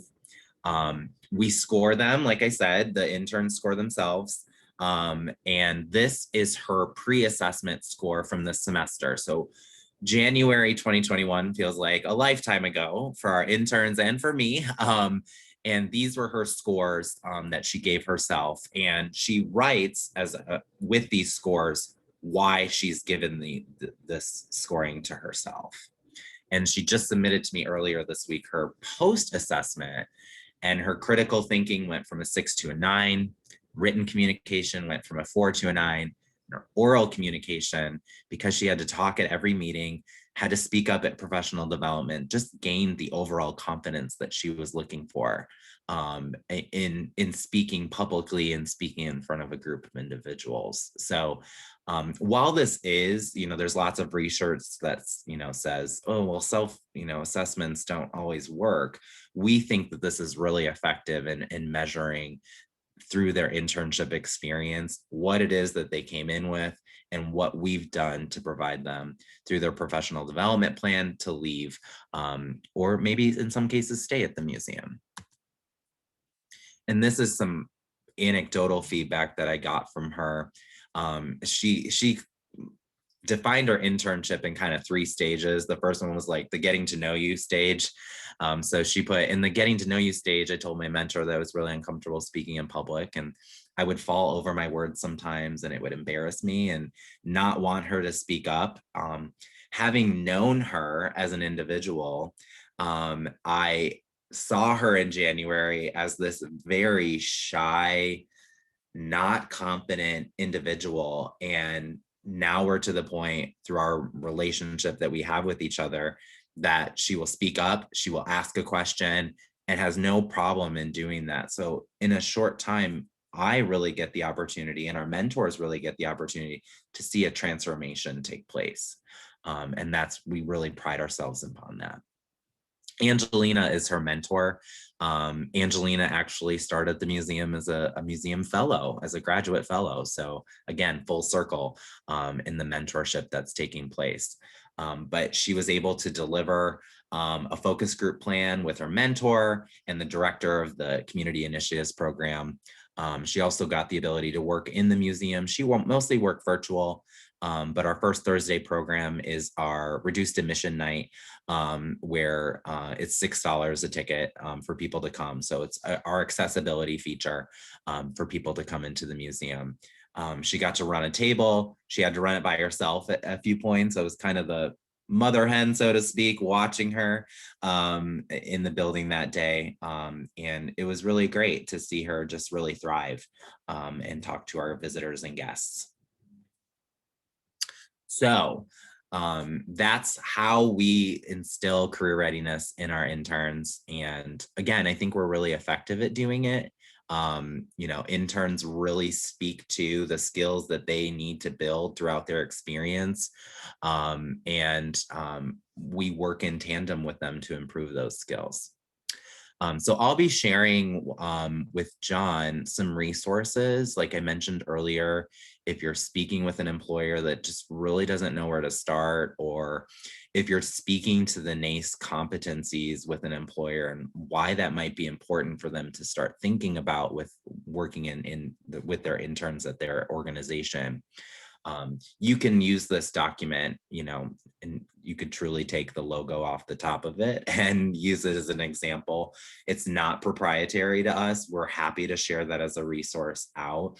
I actually just shared it with a publishing company here in town recently, who went to a NACE conference in the last couple of years and learned about the competencies and is really hyper focused on making sure that their interns have a similar outcome for their experience. So because of the new outcomes, we'll be updating our summer learning agreements. We have done a lot with diversity, equity, accessibility, and inclusion, or DEAI, at our organization.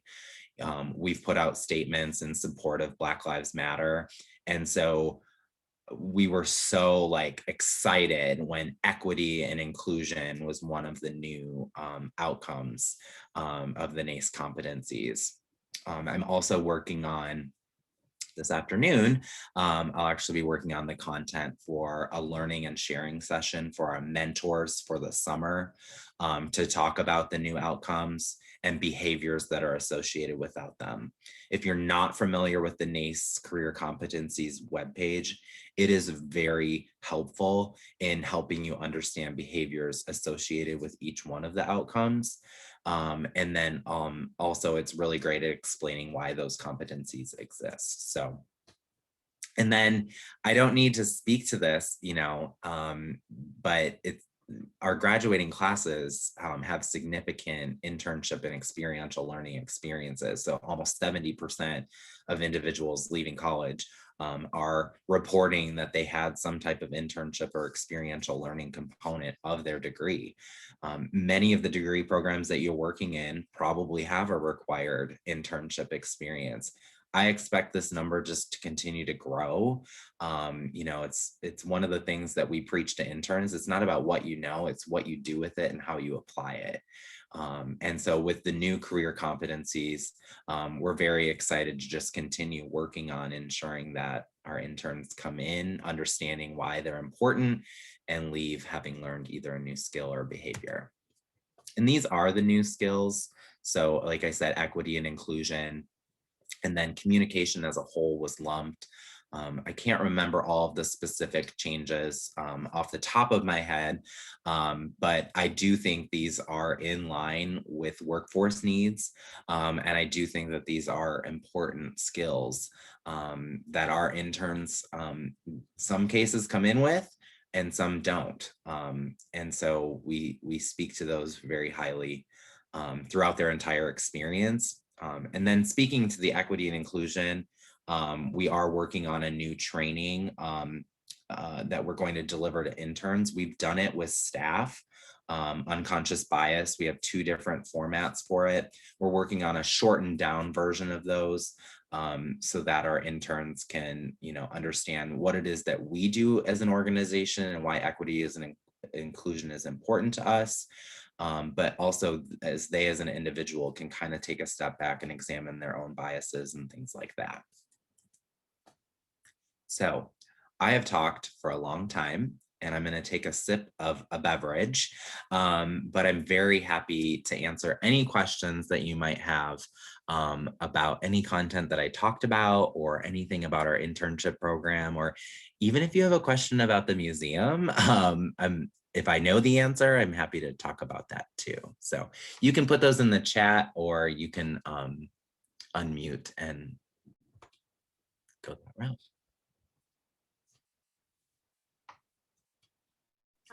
Oh, Corey, someone do raised you their have a hand. question? I do have a question and I wrote it out, but I'm just going to say it because it's easier. So I think this is a really cool program. Obviously, like you guys are doing something amazing, but I'm curious, you know, I work with a lot of students who would love to end up in a museum as a career. And I'm curious with, you know, I think one of the things that potential interns struggle with is not having a ton of experience before they get to that first internship. So I'm curious, with that huge applicant pool, what specific things do you look for to narrow that down? Yeah, so it's sometimes specific to the mentor and the project that they work on.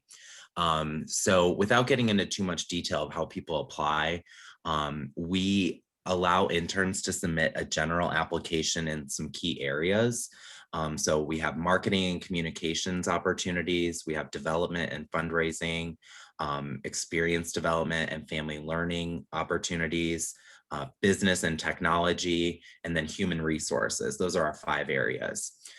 What's nice about that, because we don't advertise specific departments, opportunities, the interns can be considered for a variety of areas. So depending on their skill set and level, they really get the competitive advantage of being considered across the board. So that's really important for us because we want to give the opportunity to as many people as we can. Turning down interns is obviously really hard, especially qualified individuals, but we don't have enough chairs for them to sit in, truth be told. So one of the things that's really important to us is not so much a passion for being in the museum. So I spoke earlier about, you know, a lot of our interns put on their cover letter, I grew up in the museum. That's great. We love that, you know, but what is it that they want to contribute to the organization, and how does that come through in their interview as a whole? And how does that shine through? The other thing is that, you know, if we do preference individuals that need this for a graduation requirement, So if an individual, because we want to help people graduate, that is something that also comes through, is really important for us, to make sure that they are able to achieve, their diplomas. And then lastly, there's really nothing that interns do wrong in their interviews that cause them to be discluded. In some cases, it's just general fit, right? Do they have a personality that'll work well? Do they have discipline? That's one thing that's been really important with working at home. Like, we talk to them in their interview about, how are you doing with schoolwork and, being on Zoom and things like that. So that's also really important for us, because we do instill a lot of trust in them, right? That they're working from home. We have some staff that aren't allowed to work at home because the work that they do is on site in the building. So there is a high level of trust, and that's also really important to us. Good question. All right, Tim, it looks like we have a few questions in the chat. Great. Someone asked if your interns are paid. Good question. So currently, we had plans prior to COVID to transition to an hourly paid internship program. So as of now, our interns are compensated with a stipend that's $500. And we are working on right now transitioning for 2021 for all of our interns to be paid an hourly wage. Depending on where they work in the building, though, they may be given an hourly wage. So an example is our Riley Sports Legends experience, which is our 7.5 acre outdoor sport area, which, by the way, that was developed in direct response and working with Riley Children's Hospital here in town, in helping end childhood obesity. So getting kids active and running around. So because they do work outdoors, we give them an $11 an hour wage. And then they have the opportunity to continue on as a seasonal coach out there as well. And that's a $12 an hour wage.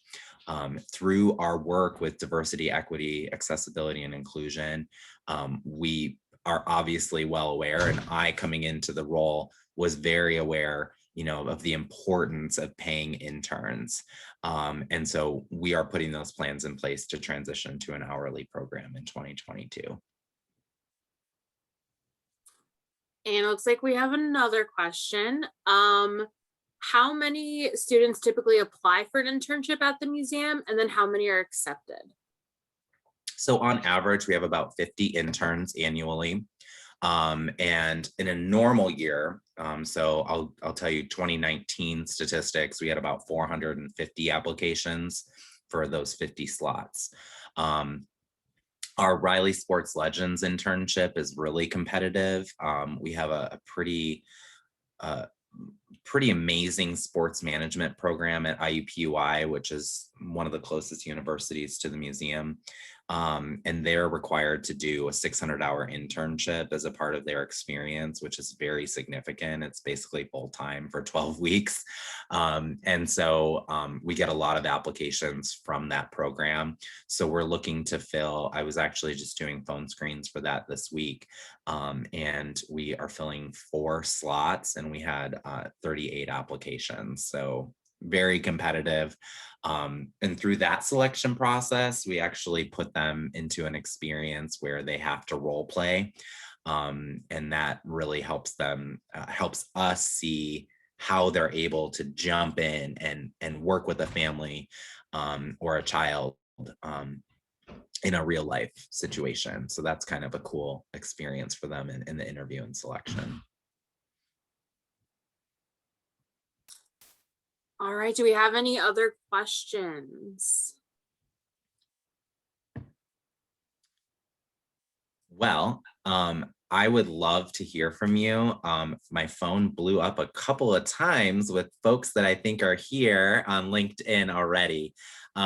So I'm very happy to connect with you on LinkedIn. It's the same photo there with our Chihuly statue behind. So I'd love to talk with you. If we can't talk via LinkedIn, we could schedule a Zoom meeting. And as I mentioned earlier, our annual, well, not annual, we do it 3 times a year with our intern program. is next Friday from 3 to 4:30 Eastern time.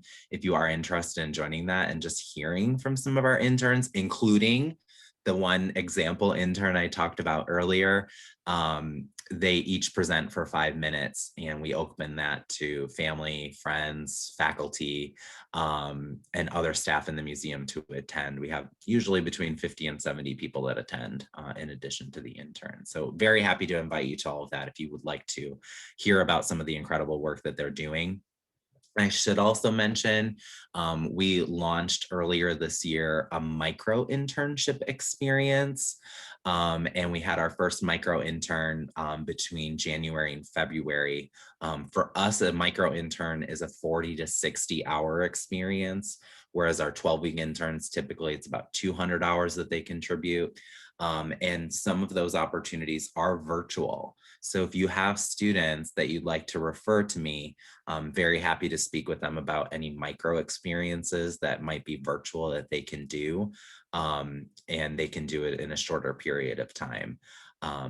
So those are really great opportunities. If someone asked earlier about individuals that want to go work in museums, I'm very happy to connect with any of those students as well, or any of you. Great. Awesome. Well, if we don't have any more questions, thank you so much for your time and your presentation, Tim. This was really, really great information. And I think we're all excited to hear about what you're doing and how you're helping students. So thank you so much for your time this morning. You're welcome. Have a good rest of your day. You as well. Bye.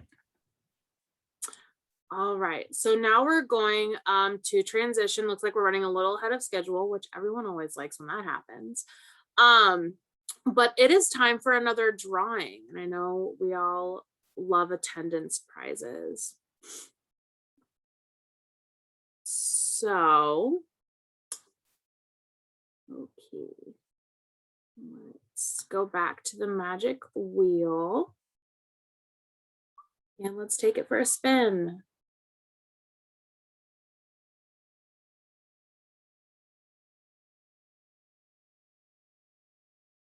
All right, Jasmine. Jasmine, are you with us? If you could just send us a quick chat to let us know that you're here, so we know that you can get the prize. Again, we're excited that everyone is here today. We are going to break again, just to give you all some time to get up and move around. Let's meet back here at 11:20. So we're going to give you a little bit of a longer break. And we will meet back here again for our next presentation.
All right, my clock is showing 11:20, so we're just gonna keep moving right along. It doesn't look like our last attendee prize person is in attendance, so lucky for one of you, that means we get to go again. So we're gonna do that really quick before we get to our next presentation.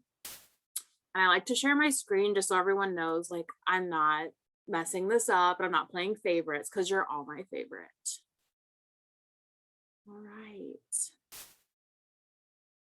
Oh, all right, Diane Carver, I'm not sure if I'm saying that right. It was really close between the two Dianes in attendance. So congratulations to Diane. I believe I did see your name in attendance. Yep. So we will be reaching out soon to give you more information about that. So let's move right along. Our next presenter is Eliza Ungarano. I hope I said that right. I know we literally just talked about this earlier this morning. It's really all right. But it's Eliza from SLU. So Eliza, feel free to take it away. All right. Thank you, Elizabeth. Yes, I am Eliza Ungarano, and it is a really tough last name to say. I'll tell you the joke. My dad always says Angry Rhino because it's my married name, so he can make fun of that, but easy way to remember. Anyway, today, let me get my screen shared here. Today, we're going to talk about empowering our student workers. So we're looking at empowering peer-to-peer resume reviews. So we'll get started on that. The issue was we had a lot of resumes to review. So our staff at SLU has committed to reviewing all student resumes and cover letters that get posted on Handshake. So for those of you who use Handshake or a similar platform, when students post their resumes and attach it to an application, or even if they just post a document to use for later in applications on Handshake, we decided that we would review those documents. The reason that we did that was that we got a lot of feedback from employers regarding some of the types of documents that they were receiving. So just that there were some common mistakes. There were spelling or grammatical errors that could have been pretty easily caught with another review. So we, as a staff, wanted to make sure that our students and our alums were putting their best effort towards those internships and jobs that they were applying for. And so that's a little bit of background on kind of why we decided to do that. We have sometimes between 75 and 100 resumes to review, resumes, cover letters during the week. As you can imagine, that is a lot, especially after we, are doing our regular career counseling duties, meeting with students one-on-one, doing our different programming, providing presentations and access to faculty and other staff members as well. So we also had committed to reviewing those documents in a 72-hour turnaround. So from that timeline, when a student posts a document, we try to get that reviewed in a 72-hour time period. So given all of that information and kind of the necessity of some additional help, we did start with a student staff of 2. So we call our student workers career ambassadors. And we started off with 2 really great students. My cat's going to join us because, of course, I'm presenting on a Zoom. So, oh, sorry, he decided to stop my share there. 1 second. Let's get back to where we were. There we are. Thanks, Max. So anyway, we had a staff of 2, and we were able to add 4 more additional student staff. That was really, I think, lucky. It was definitely, a budget thing. I am curious to know how many of you do get to utilize like student workers and student staff. We have a little chat. Anybody, you can raise your hand if you get to do that, or put a hand on up. Okay, great. So with that, we trained our students pretty extensively on how to review those documents. So they were giving kind of individual feedback to each student through Handshake. The way we were doing that was we were either approving their document, requiring changes, or suggesting changes to the document. With that, we were still giving feedback each time. So even if, we approve a document, we still give some feedback on, hey, I'm approving your document, etc. And we would do that through the Handshake email feature. But with that kind of extensive review, it was taking each student between 15 and 20 minutes to review a document, which is a pretty long time. Especially because, as a career ambassador, the position description was really more that of an ambassador role, right? So we wanted them to be an ambassador for our office. We wanted them to help us, present to students on different topics, to help us promote events, and to really, be like that liaison and that resource for students. And that was hard to do when they were using most of their time reviewing the documents. We also found that feedback was thorough, but it wasn't consistent, right? So if we didn't, as we trained them, and I think we all know that, when you review a document, yours is slightly different. Your comments are slightly different than another person or another career counselor would be. So we found that, some of the things that they were saying were great, but it wasn't really consistent, and the message wasn't really kind of uniform throughout. So we thought we could streamline that process. After some reflection, I thought we can kind of change this to really empower our students during their reviews, but also to sort of consolidate our feedback and to make sure that everything that students were hearing from us was a united front. We were putting on, a similar message, whether that be from a career ambassador or from career counselors ourselves. So once we determined that, we knew that we needed to make sure that we had feedback from everyone. So we reached out to the other career counselors, to the career ambassadors themselves, and asked, what are some common problems that we see when we review resumes? What are some responses? And we were able to really come up with like the best responses, right? So maybe I have a certain way of wording a response, but it's not as good as my colleague. So once we kind of had all of that information together, we chose which responses we felt were most impactful, were kind, were informative, and were giving students the information that they needed to either make corrections or to move on. So once we had that, we created a list of that common language. We used 2 Google Docs, so one's for resumes and one's for cover letters.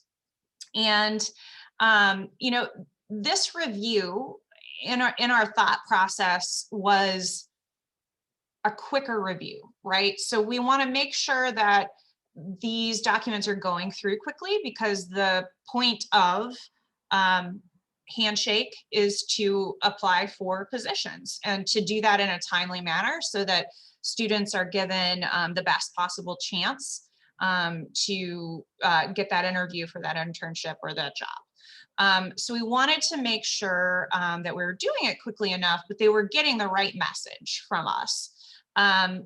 And it's different than a one-on-one appointment with our services.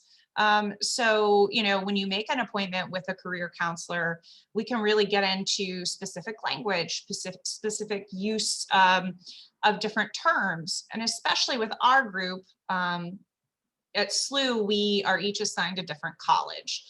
So I work for the College for Public Health and Social Justice, and that really allows me to hone in on you know, some of the things that I know my students need to talk about on their resumes, because I'm familiar with their majors, I'm familiar with the job descriptions that they're looking at. And so that's a different review than making sure everything's spelled correctly. There's no grammatical errors. It's formatted in a readable, usable way. And so when we were coming up with this idea, we thought, well, okay, this doesn't have to be that in depth. It needs to make sure that they're hitting all the right points. And if they need to come in for a further, more in-depth review, they can always make that appointment with us. The other thing that we wanted to make sure that we were doing was that we were creating a living document, right? So if we see more common errors or something changes, we're seeing different commonalities when we review those documents, that we can update that. So we sent this living document out for review by all the counselors and then the career ambassadors as well, to make sure we were including everything. And so that they knew, you know, hey, this is something that we can always change, we can always update, but it gives us a baseline on how to make sure that we're giving the right feedback. So some outcomes. We definitely had a faster, more uniform review, that was really a goal. Because each career ambassador and counselor review documents on Handshake with the same language, those reviews are uniform in response. So before we were saying, you know, similar things perhaps, but we wanted to make sure that that common language for any student presented that united front from our office. So essentially anyone that reviews a resume on Handshake is, you know, any student's going to get that same feedback from anyone on our staff. Career ambassadors reported being able to complete more documents during their designated hours. So it went from, you know, 15, 20 minutes a document to 5 to 10, you know. It was a lot faster, which, you know, less times doing those things freed them up for their other duties as a career ambassador. And it really helped us to create new projects for them too. We also spent less time training our new student ambassadors because we had that living document and it was an easy way to respond to common mistakes. It was easier to train them to review the way that we wanted to. It also took some of that, some of those questions out for a lot of our students where they thought, you know, is this a common problem that I really have to address? We have that document that basically tells you yes or no. And so rather than taking 3-4 weeks to train a career ambassador to get ready to review documents, it takes about 1.5 to 2 weeks. Over this semester, I was able to train 2 new ambassadors, and they were, you know, very quick. They picked it up really fast. And in conjunction with training with me and some of the current ambassadors, they were able to get going really quickly. And that, you know, just allows more productivity. A few more outcomes. Our career ambassadors reported enjoying that they had choices with that feedback. So it's hard sometimes to decide, you know, am I going to approve it, but suggest a couple of changes? Am I going to suggest changes and give that person, you know, a list of things that they need to revise before it goes forward?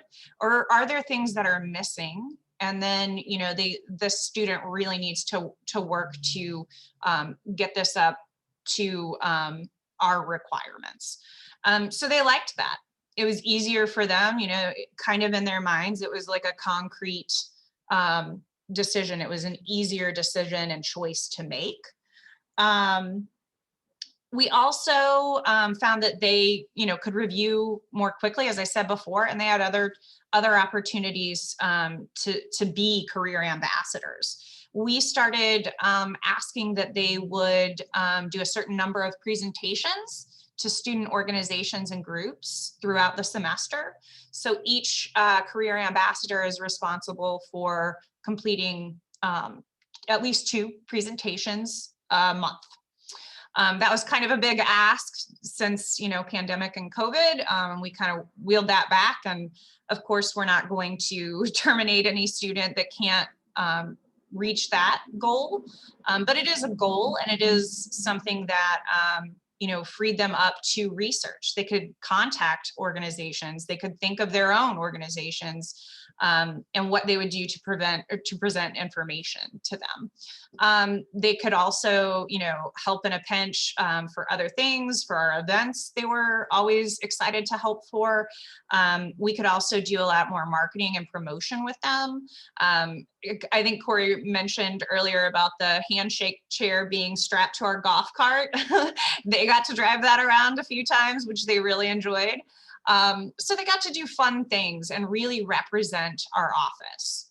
And then, of course, we as career counselors had more time to devote to our students, the one-on-one appointments, the presentations, the project work that we do. And that was a great outcome. And I think, something that we kind of rely on now. We really rely on our student workers for those things. So as a group, we review the Google Docs really regularly to see if we're missing any common responses. And I really encourage those career ambassadors to send me responses they would like to add. It's less and less now, just because, we have a pretty solid grasp of what needs to be on the different documents. But it's nice for them to know, hey, if I see this constantly, Eliza's okay with adding, certain language, or at least discussing those things. And so I really think that they feel more connected to what we're doing, and they're excited to provide this feedback and this assistance to students. And that's great. That's what we want. We want, as ambassadors, we want those students to really engage with us and to spread our message. I think that's one of the best ways to get students into our offices is word of mouth. And those students definitely speak about our office positively. So just a little information on what we look for. It's probably things that you all review, but when we're looking for handshake and for that quick review, we definitely look for the resume cover and the formatting. We don't recommend templates. And so that's one of the things that we will often comment on. We definitely look for spelling and grammar mistakes. I would hate for a student to send something off, and have a blaring spelling mistake. That would just, I would feel embarrassed for them. And that's not a mistake that I would want to make. We do require that SLU is listed on their resume. That's one of the things that we would reject or require changes for on a resume. So that has to be on there, and it needs to be listed correctly, spelling out of the whole degree, et cetera. Bullet points. So within the content of your experiences, not using a paragraph, but instead using different statements. Length of the document, and that kind of depends on where that student is in their university experience, or if they're alumni, and how much experience they've had as to their requirements for, length. Their contact information must be on there, and then they should have appropriate headings. But that's a real quick kind of breakdown of the things that we have our students seek and look for. And we're also able to, with this organization of the review, with that running document, they can really quickly copy and paste response for different issues throughout the student document. So it makes it really easy on them. And we're also able to link articles, we're able to link examples, things that they can, that student can then go and look further, learn a little bit more about, you know, the ways that we suggest documents to be. So that is all I have. But I'd love to take your questions. I will also be in our upcoming breakout rooms. I'll be talking a little bit with that group about student workers. But if anyone has any questions now, that would be great.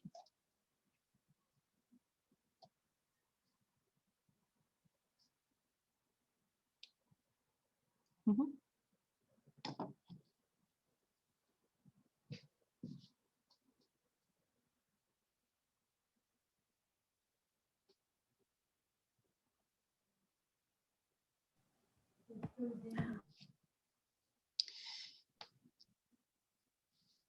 Yeah, so I'm getting to see how many student workers everyone has. So that's that seems kind of like a mixed amount. Yeah.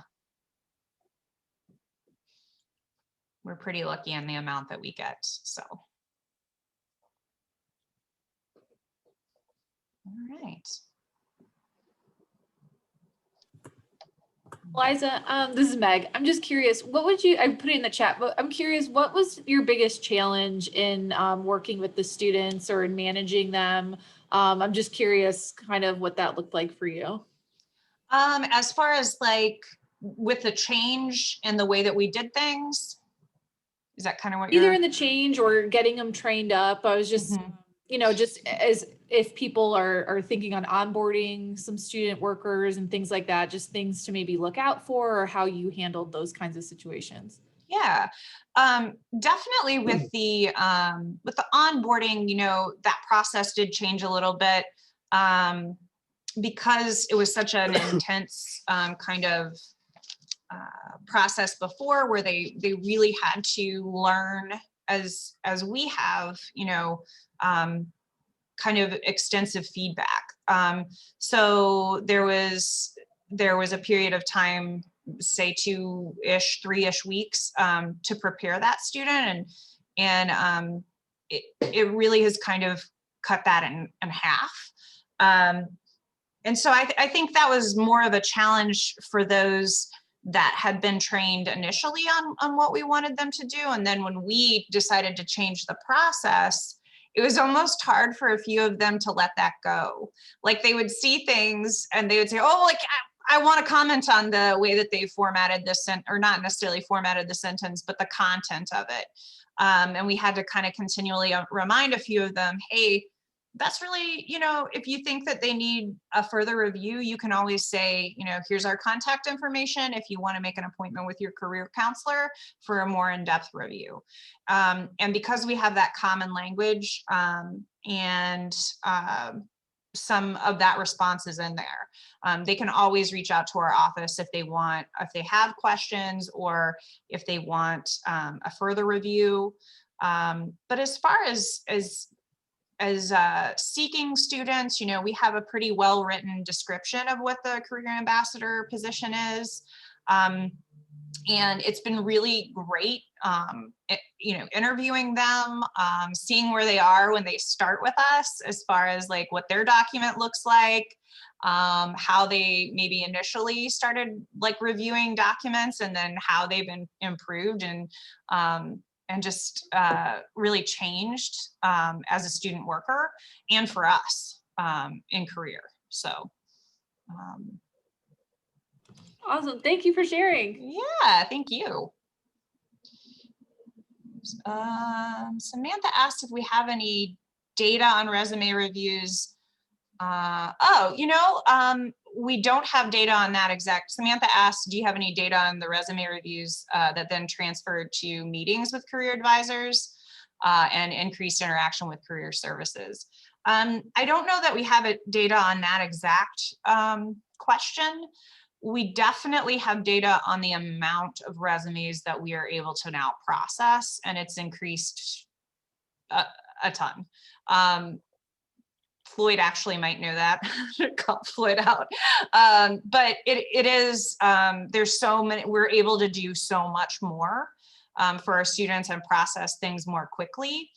And I feel like our interactions have increased. I wouldn't say necessarily because of our ambassadors solely, but I think they really help with that. Like their responses to students, their emails that show up in Handshake, you know, there is an interaction for them too.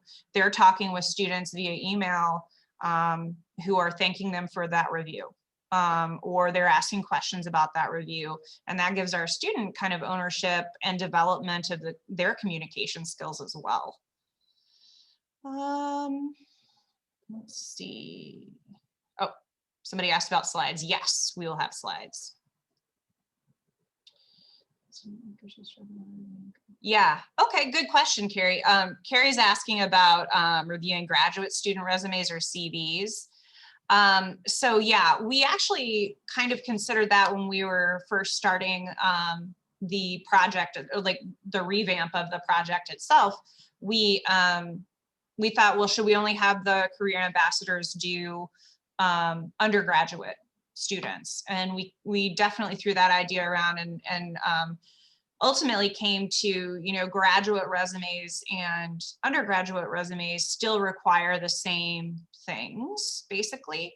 The amount of experience and education level is, of course, different and might be placed differently on the document, but, you know, an error-free document, a correctly formatted document, those are all really kind of the same things. So our students do review undergraduate and graduate documents. They don't do CVs. They typically send those over to me to do. We have some examples of CVs and we've talked about those with them, but they're not quite as comfortable with that. And then our staff is responsible for reviewing alumni resumes and CVs documents. So we divide that up alphabetically. We're all in charge of certain ones. Okay, thank you so much. That's helpful. Yeah, absolutely. And then kind of just a short question off that. You Sure. said that you all do like the alumni resumes. I know you use Handshake. Is there an easy way to like differentiate that when you're looking at what needs to get reviewed? Good question. So on Handshake, there is a filter that you can use, documents filter. So we filter the documents by pending documents, meaning those that are waiting to process through. And within that, students identify themselves by junior, master's, alumni. Sometimes if an alumni like changes their information, there's like a blank space instead of a little alumni there. And so that's just a matter of kind of popping in and seeing what information they have listed. I had one of my student workers emailed me this morning and said, this student's an alumni. They said they were a graduate, but they're not. And so I just, you know, I can take that one. But yeah, good questions. So Dana asks, are career ambassadors available to provide feedback on weekends? Very good question. So we don't include weekends in that. In that 72-hour period of turnaround. So we typically have them Monday through Friday.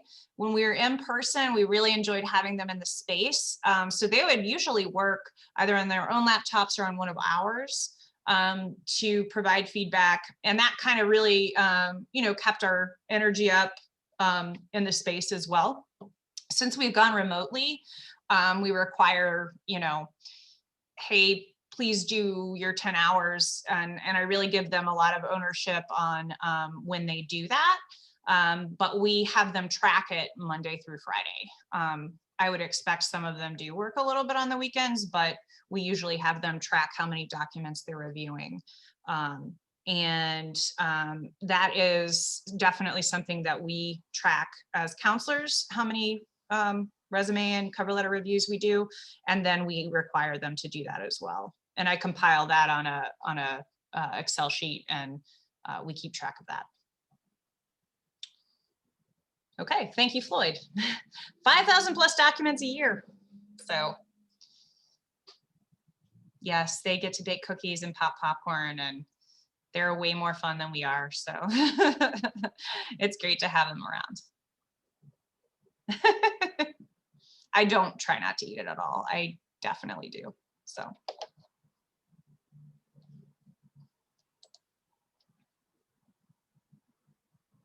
Wonderful. Thank you for the questions, and thanks for letting me share with you all. If anyone has any other questions, I'm happy and available anytime.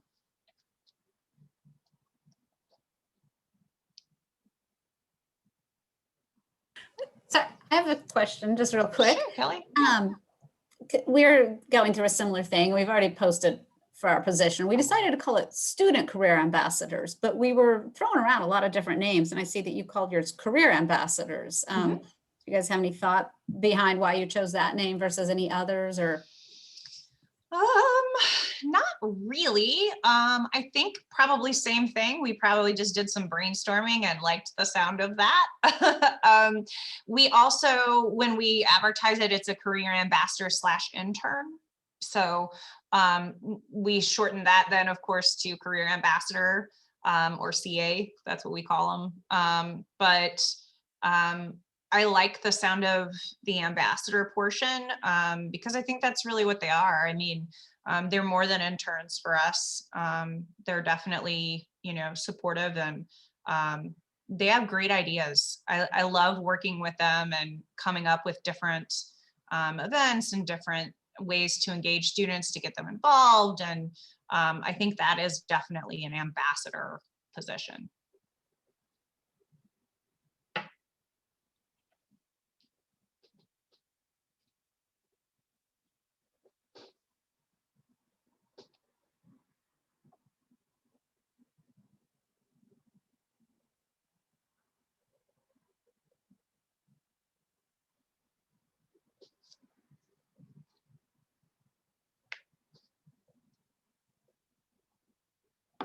Great.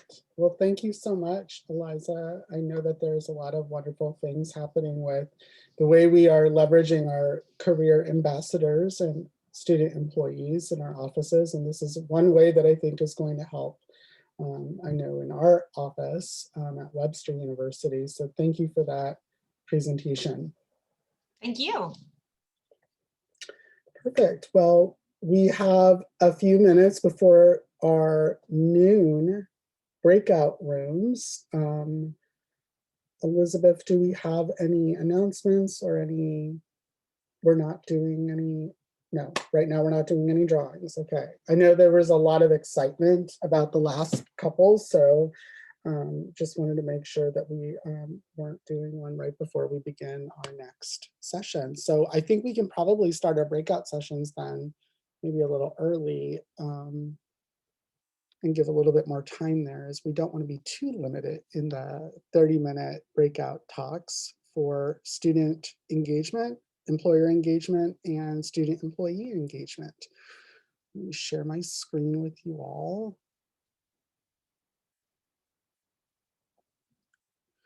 So we will have 3 breakout rooms that you will have with myself hosting the first, student engagement. Carl from SLU will be hosting the employer engagement breakout room, and Eliza will be continuing a conversation about student employee engagement. I'm sure there's many additional ideas for leveraging that talent in other areas of the office as well that we can explore collectively as a group. So let me break those rooms out and you can join yourself. And if you can't for some reason, you can indicate in the chat room which room you would like to join if for some reason you won't be able to join one of those rooms.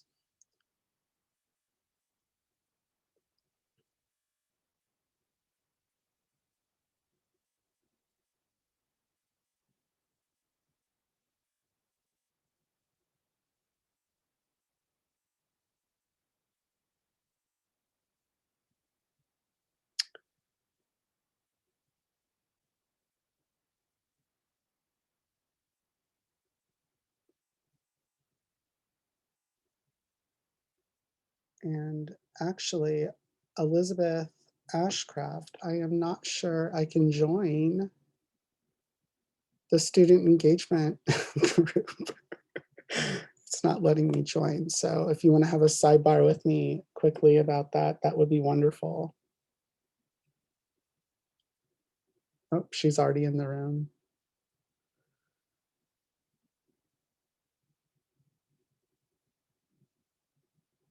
Student engagement. Okay, Diane, I'll make sure that you're in there.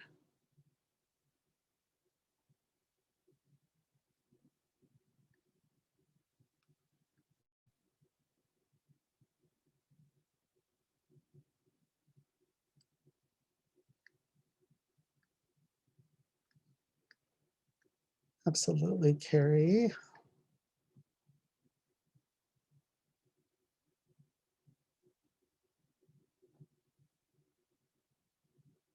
Perfect, Cynthia. I'll make sure that you're in there. And Cynthia, when you go in there, if you can let them know that for some reason it will not let me join the student engagement group, and to ask Elizabeth Ashcraft to facilitate that conversation for me. Okay. Well, thank you. I appreciate it.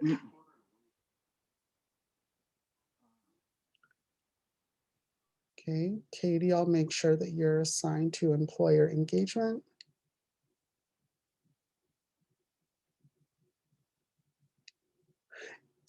Yes, Jennifer, I'll make you the host. Maybe that'll help, and then I can go into that group. Hold on one second.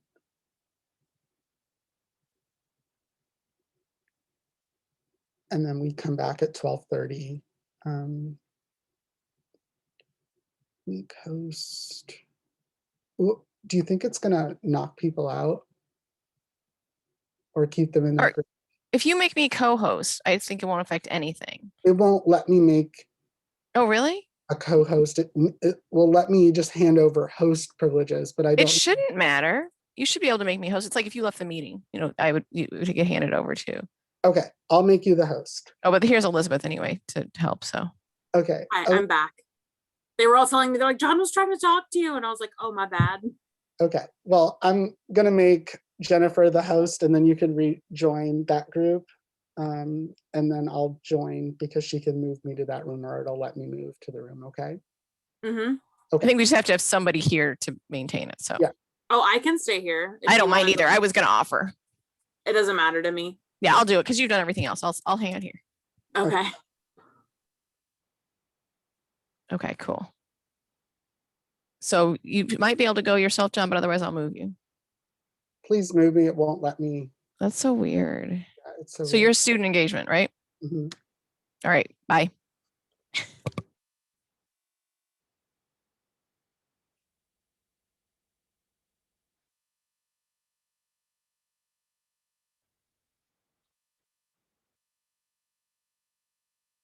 Kelly, if you need to be moved, just let me know. I would like to go into student engagement, Jennifer. Okay, I will move you there. Thank you so much. This has been an awesome conference.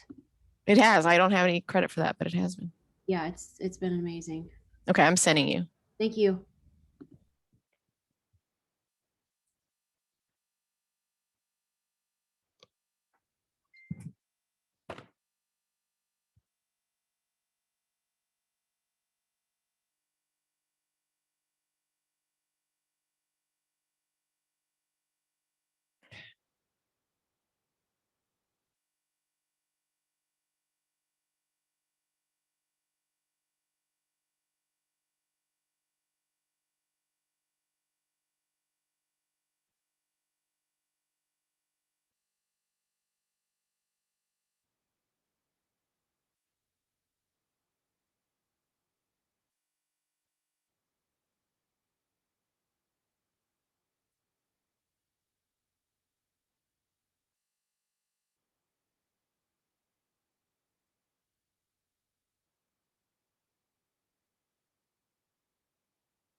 Hello?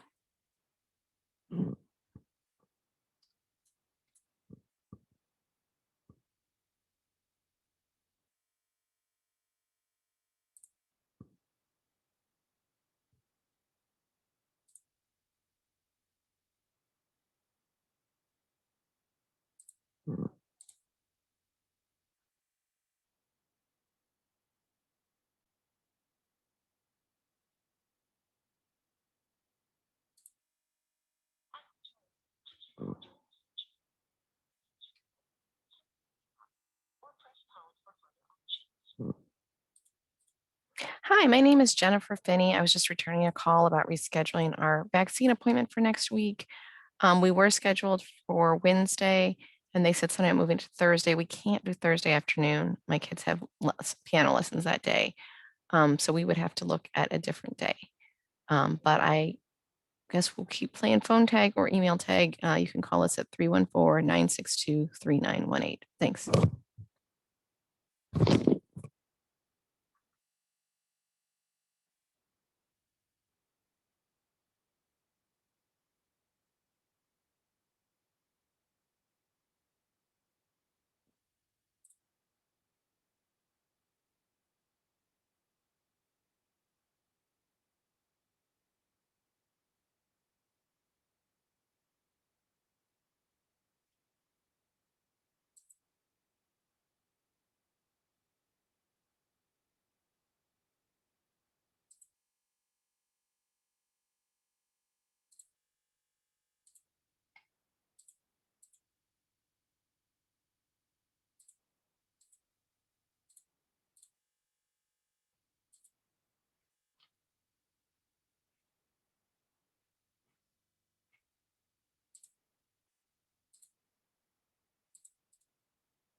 Hey, Christina, did you need help?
Welcome back, John. Are we closing the breakout rooms? No, can you put me back into the student engagement room? Sure. Am I supposed to close these at a certain time though? Yeah, I would make a broadcast a message with like a few minutes left, just saying that there's 5 minutes left. Okay. Before we begin the business meeting. All right, now the problem is it's being funny. It won't let me send you. Oh, because it has me as the host again. Does it? Yeah. But you can't join? It's being so weird. You know what's funny about what happened? We were talking about virtual like chat bots and such. Yeah. And that Handshake doesn't have that capability, but Simplicity does. And I said, well, we had that, we used that. It wasn't a good tool. I didn't think it was a good tool. And then Floyd Welsh said, be careful, there's a lot of WashU people in this room and they use Simplicity. And I said, well, they can go ahead and say that I said anything about Simplicity, but I have a very high truth rating and I know that nobody will believe them. And then right when that happened, you got kicked out. Went out. Nice. Like, oh my gosh, that's like a sign that I should be talking smack about Simplicity. You shouldn't. It won't let me join. So okay, make me a host again and I can stick you in there. It won't let me make you. Oh, it had to be. Oh, wait, hold on. It will. I'll make you the host. Okay. There we go. I will send you to one again.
I didn't close your breakout room, but y'all came back anyway.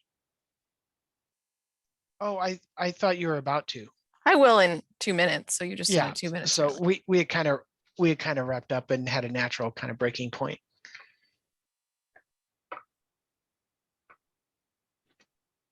What was the consensus or the best tip, or what did I miss? I'll let them share. Carl suggested a great idea for student and employer engagement to create a speakers bureau. And then when faculty have time in the classroom or have to be away from the classroom, we can ask an employer to come in. So we do that now, I mean, for career services presentations, but I thought that was a great suggestion. That is. Good job. Yay, Carl. All right, I'm going to close the other rooms.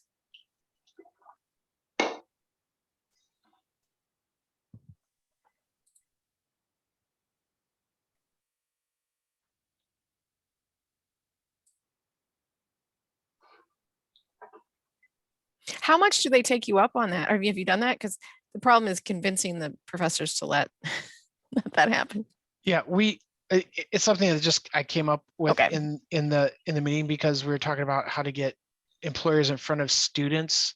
Yeah. But it's not, it's more for faculty members who are planning on canceling class. Yeah, just so they instead of have an open canceling class. have an employer come in. Yeah, that's great.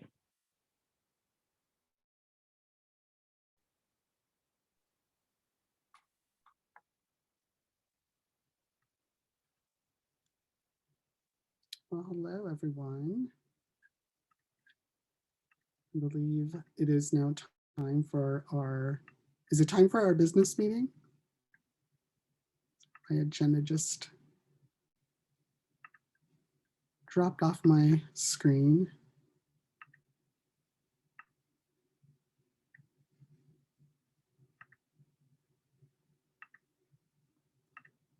And I'm sorry if certain people were knocked out of rooms. I noticed that within the last 5 minutes, several people who were already in the rooms had requested to rejoin the main session. So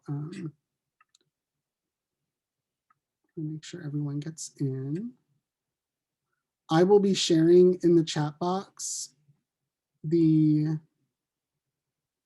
agenda.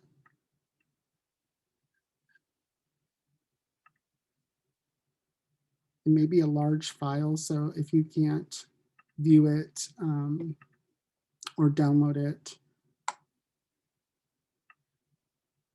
I will try and just share my screen and then email that out post meeting so that you have access to all of the information.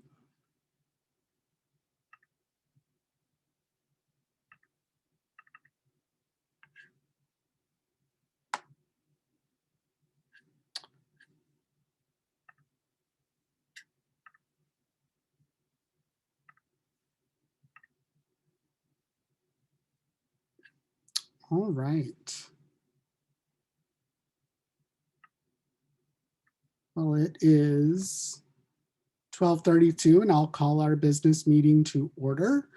And the first order of business is to announce our 2021 Student Scholarship recipient, which is Abby Hanselman from St. Louis University. And I do need to share appreciation of the committee chaired by Carl Aldrich, past president. He was our outgoing past president last year, who facilitated this process with the committee members listed at the bottom of the agenda. You'll see that we had many individuals contribute to the review of, I believe, 18 or 19 candidates for this year's student scholarship. So do we have Abby on the call with us? Carl, do you see her? Yes. No. She is here. Hi, Abby. Hello. Thank you for having me. Thank you for being here. Tell us just a little bit about your educational background. I know that you are it left me. What is your degree program? Yeah, so I just finished my undergraduate studies in exercise science as well as psychology. And this summer, I'm actually starting my graduate courses for physical therapy. Wonderful. Well, we are so happy that we can continue providing this student scholarship and that you will benefit from this small but what will be an impact, hopefully, on your success in the future scholarship for yourself. So thank you so much for your submitting the application, and we're happy that we can award this to you. Oh, thank you so much for the award. I'm very grateful. All right. Well, thank you again. And I know that you've been in contact with Jennifer Finney and Carl, and they'll be coordinating with you to ensure that all of those processes, they can get you what you need as quickly as possible. Thank you. Thank you.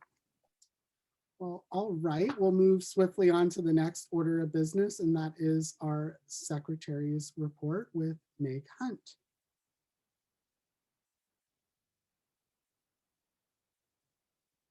We still have Meg.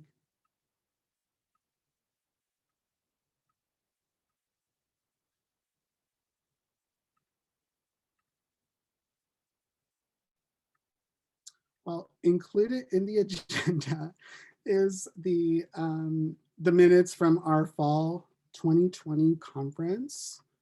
If you take a moment to review those minutes.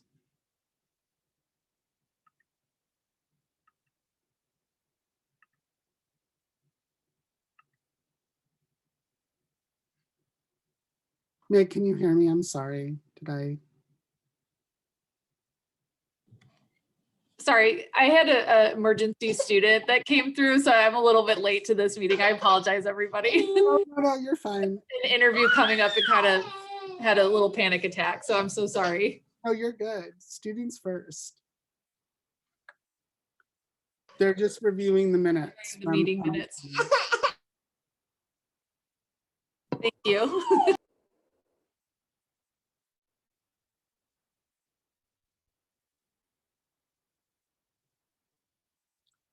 Okay. At this time, I'll entertain a motion to move forward and approve the minutes from our fall 2020 business meeting.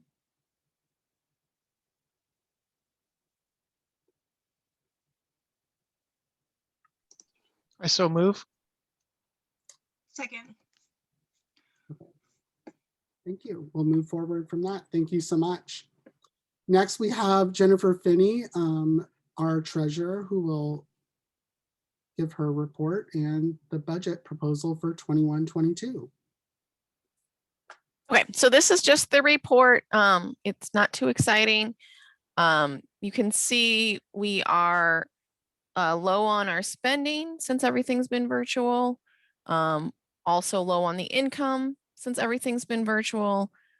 So budget-wise, we're a little out of whack, but we have enough savings that we aren't particularly concerned about that. And this does still miss some more things that are going to added here after conference. So the door prizes and the speaker fee and the award that was just given out are not yet included here. I think the only other note I had is just if anyone's looking closely, the member dues number is low because actually several memberships were paid in last fiscal year. So it's not showing up here, but we do have more members than that. So yeah, I think it's pretty basic. If there's any questions though, I'm happy to address them. Okay, should we go on to the proposed budget? So also not super exciting. It's pretty much the same thing. So this year's budget had been done assuming that we do some in person, which of course didn't happen. So I've done the same thing here, assuming that some of this would be in person. And so going with those similar amounts. We do hope we'll be able to do some in person. I will state my impression from the board is even if we do in person, we're going to still offer virtual options for it as well. We don't want to exclude people, but we're hoping we'll move towards some virtual, some in person as well.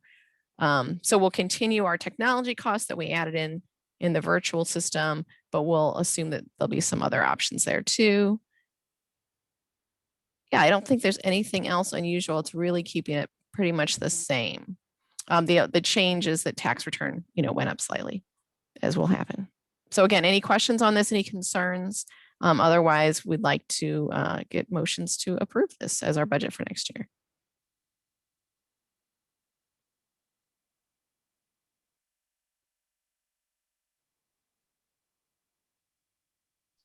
I move to approve the budget. This is Carl. This is Kelly. I second that. Great. And then do we do a vote? I forget. Sure. All yes. in favor? All in favor of approving the 21-22 budget? I guess, is there an emoji for that? The hand raise? The hand raise. Or thumbs up? Or thumbs up if you're on video.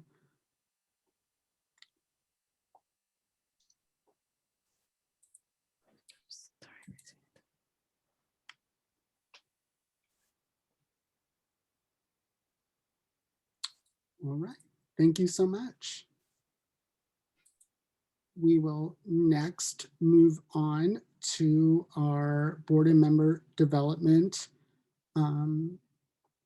Vice President, for the mentoring program updates. Hello, yes, thank you. So we've kind of been over the past year sending information about our mentorship program.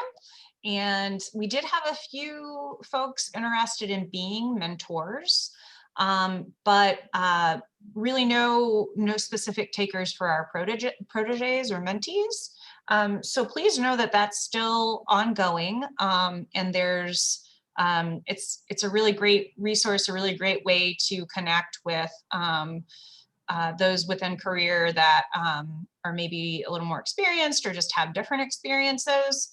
The mentorship program is kind of self-paced. So, you know, typically I think they meet about 3 times a year, but, you know, as we're virtual and we can all connect via Zoom now, that could be completely up to you all.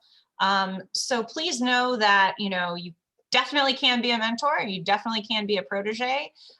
There's information on our website to sign up for that. But if you have any questions, please feel free to email me, reach out. I would love to chat about it or try to connect you to someone. That's it. Thank you, Eliza. Professional development updates, Elizabeth. So this is just another big thank you to everyone here in attendance.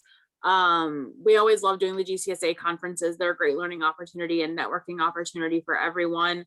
We are hoping that in the fall and maybe spring, or maybe just the spring, I don't know. Everything is obviously still up in the air with the pandemic, but we are hoping to go back to an in-person conference as soon as possible. So stay tuned.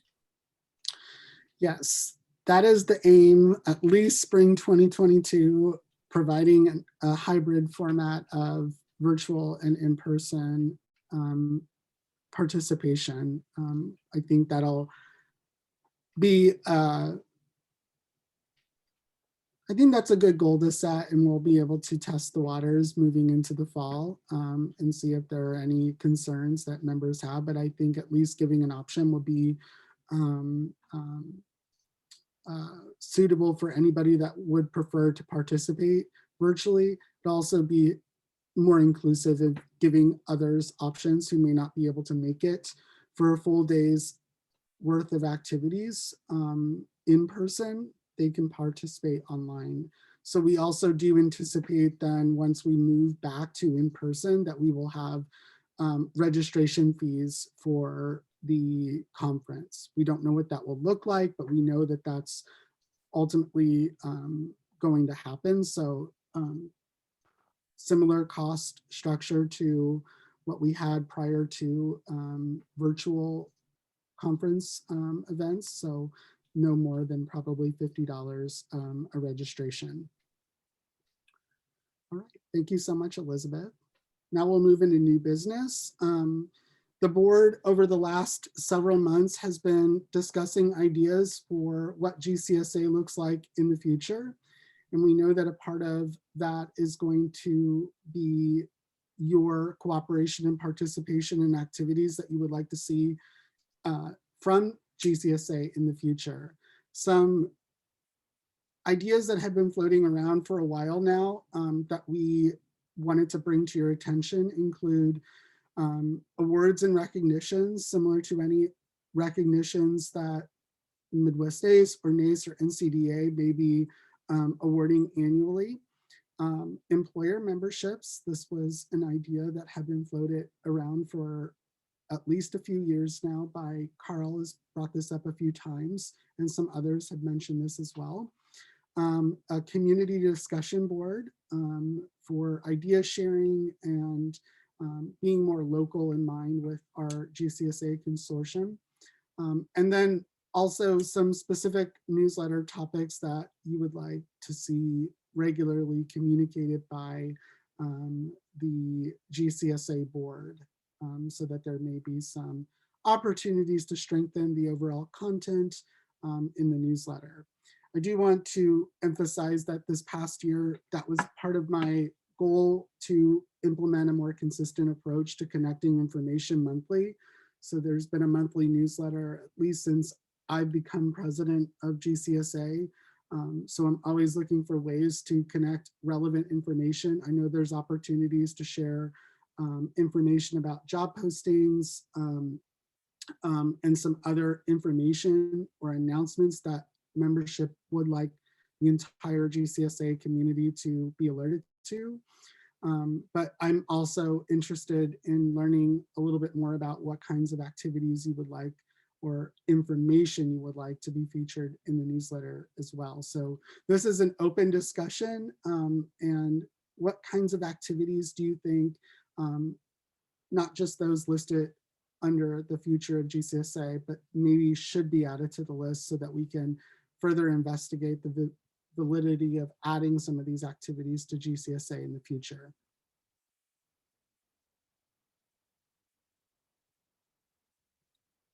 And feel free to unmute yourself or raise your hand if you'd like to be acknowledged, or even put comments in the chat box.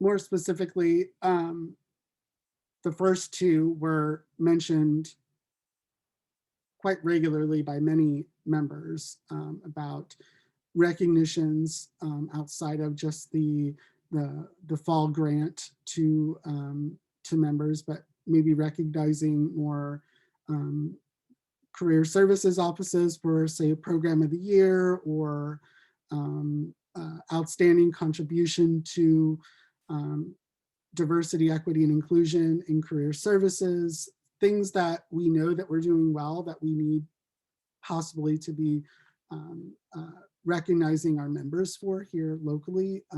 What are some of your thoughts about awards and recognitions? So John, I'll say something to that. I think that if the organization were to think about awards and recognition, I think that would increase the level of sharing that we're doing as a professional organization, because that's one of the main purposes of us, of the organization, is to share best practices. I think sometimes, I don't know if people are apprehensive about, sharing their successes or not, but that would allow people to be able to do that and to be recognized by their peers and their colleagues. I think it would also add to the diversity of presentations at our conferences, asking those individuals who submit an application for an award for Program of the Year or Greatest Innovation, or whatever you want to call them, asking them to then present that nomination as well. I think it would just add to our knowledge base as an organization.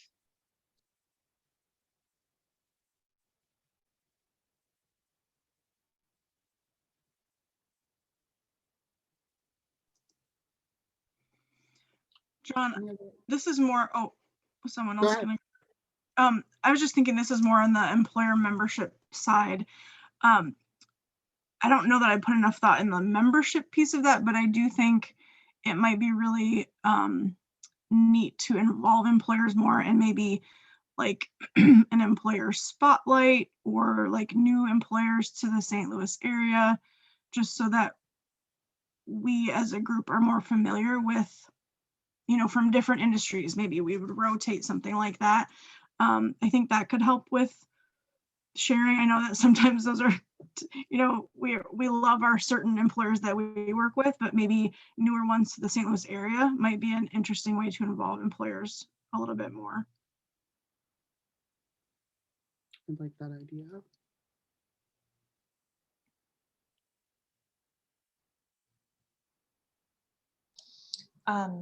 I really love the community discussion board idea. I think that's great and would allow us to interact a little more regularly, especially, when things arise. It's great to get some feedback just from the whole group or those that are participating. I think that would be a great addition.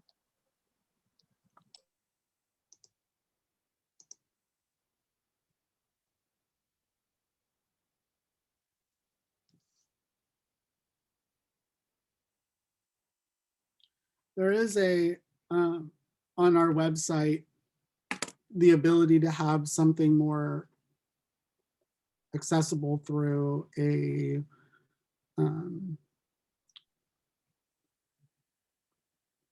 I know one of the perks of being in NACE or Midwest ACE and having those community discussion boards is that it's a members only area kind of thing.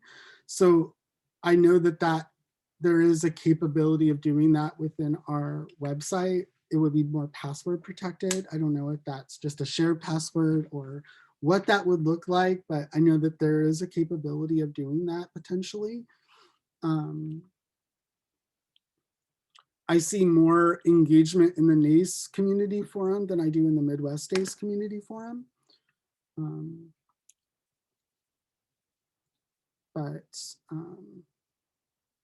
I think that would be an opportunity for us to see a little bit more resource sharing if that's something people are comfortable doing moving forward. What about any newsletter topics or sections that you would like to see future GCSA boards highlight in its communication?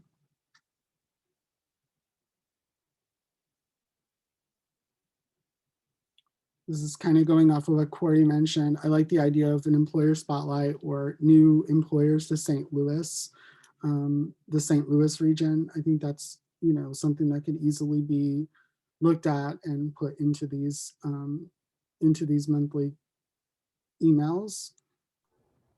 I think a technology spotlight could add a lot of value. Like I've learned about GatherTown and a couple of other things during this conference. So maybe a tech spotlight.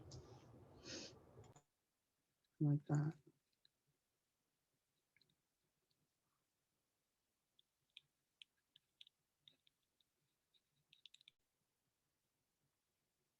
Any other spotlights? I like the tech idea too. I always take away some new pieces of technology to incorporate into what I do in career services. So there's always something new to discover, especially being so virtually connected during this time. It's another opportunity to explore those resources that other offices are using. I think even if it's more or less free or limited cost, I think those are important tools to connect. As we know, financial resources at our institutions can be a bit challenging now more than ever. Anything else? Those are wonderful recommendations. John, can I add some perspective on the employer membership piece? Sure. So one of the thoughts behind allowing or adding the employer membership piece is that it would be an opportunity for us to expand our membership. When I first started getting involved with GCSA, it was in my transition from being a recruiter to working in career services. And I was told that because the person didn't know I was moving into career services, that employers weren't eligible for membership because they didn't want it to become an organization overrun by employers, and employers, it's just becoming an opportunity for employers to do nothing but promote their organization as an employer of choice. I think if we look at Midwest ACE and NACE as models for opportunities for collaboration between career services and universities and employers, I think we can see that employers are starting to look at it from the perspective that we are now partners and not necessarily just sources. And I think that inviting employers to, or adding some type of membership level for employers to the organization would help make our organization in terms of professional development a little stronger. I also think that it adds, one of the challenges we face, I'm just going to be very honest, one of the challenges we face is filling board positions every year.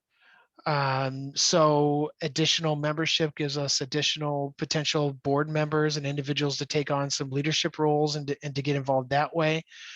We have had our conference hosted by employers in the past, and those have been great opportunities for us to connect them as well. So just from my perspective, I think at least considering an employer membership level or membership opportunity would help us enhance the organization. Any other perspectives on employer memberships?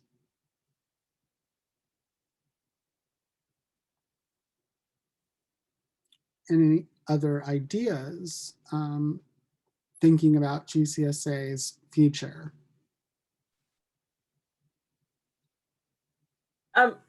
This is Carrie from Webster, and I think what you were saying, Carl, definitely makes sense. You know, I don't really have any opposition to letting in employers that are interested in connecting with us, especially because we know some of those folks who may do recruiting or, you know, run internship programs, they may be interested in gathering best practices too from our end.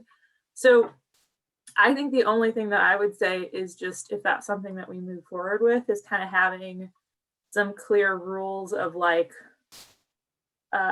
sort of member directory, because I think that's the only thing of just knowing from like every time I go to a conference and then you get 100 emails from every single random vendor of like, oh, we saw your name on this public directory and now we're trying to communicate our product to you. So that would, I think, be my only thing of just setting boundaries of like appropriate use of, you know, listserv or directory or discussion boards, if that's another tool that we utilize in the future.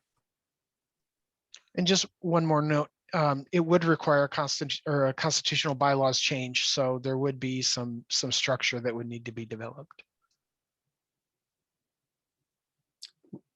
Good point, Carrie. I think that's important to note that this would require a committee, a task force, if you will, to build this out and then take it to a vote to membership in the future so that we can move forward with this and make the necessary changes within the constitutional bylaws.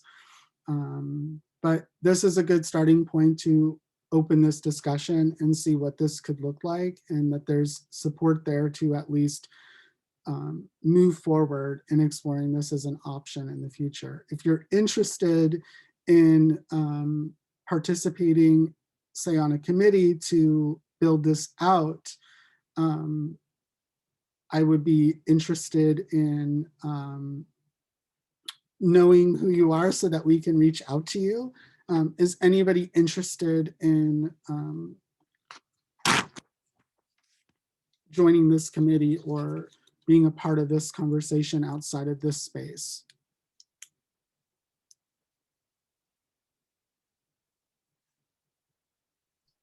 I would be interested in the conversation. Okay.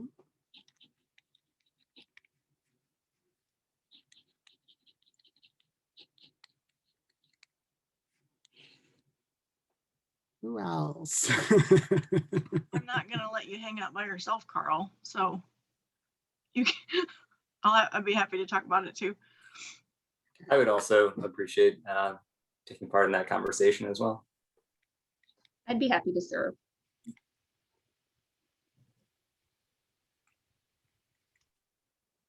I'm sorry, I missed the last person. Dana Worley, I'd be happy to serve too. Thank you. All right. Well, that's a good start. I'm happy. Thank you. All right. Any other new ideas that we can explore as a group before we move on to the next topic?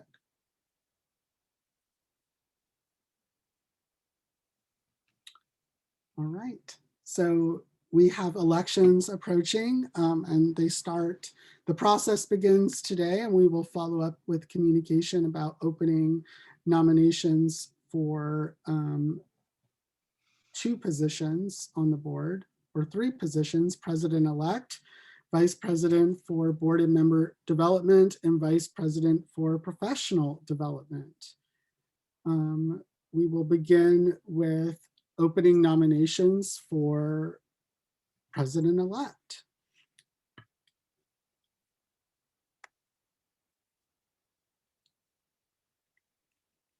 You can also self-nominate. Should we give a little bit of information about like what each position does? That way they're not just like, I'm not going to do it because I don't know what it is. Sure, yes. So the the president-elect position has some responsibilities with managing the website and any other social media outreach that we have. This person also is kind of being groomed to take over in their year of service as president. So it's a 3-year commitment, president-elect, president, and then 1 year as past president. The vice president for professional development, I'll let I was in that role, but I'll let Elizabeth describe a little bit more about the ins and outs of that, as that's most fresh to her and her most recent position on the board. Yeah, absolutely. So the VP of professional development, like that is the person that plans these events, and they are that person that gets everyone together. It may seem a little overwhelming. Truthfully, the hardest part has been planning this virtually. It has been so much harder than planning in person, but you are not in this position alone. You are working with the board. Everyone gives ideas, and everyone's really willing to like help lighten the load. So even though it may seem like a daunting task, it's very, very rewarding. And again, like you are networking with so many people, and you're not doing the process alone. So that's kind of a little bit of what this position does. And then vice president for board and member development. Eliza was in that role. I know that she just had to step off the call, but this individual oversees the engagement of the Mentoring Connections program. I know that this program has been one that has seen little engagement with new and more senior members of the association in the last couple of years. So this is an opportunity to breathe some new energy into it or review it officially to see if there are any other ways to make connections and engage the membership. As a collaborative board member, there are also ways that this individual is responsible for exploring any new opportunities that we haven't been able to maybe go down before, especially in this virtual modality. If there are things that we could be doing or may be able to do now that we couldn't do before, what does that look like? So they provide leadership in that capacity. So now I'll move forward with nominations for president-elect.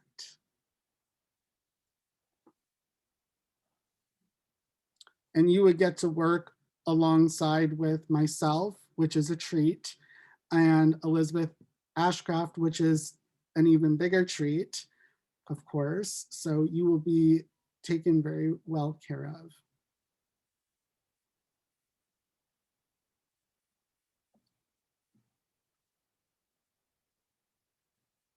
I think the mics aren't working. We will send a follow-up email though with all of the information though for these positions. We'll move on to vice president for professional development. Any nominations for vice president professional development? I would like to nominate Diane Devine of St. Louis University. Diane, do you accept that nomination? I do. Wonderful, thank you. Any other nominations for Vice President Professional Development?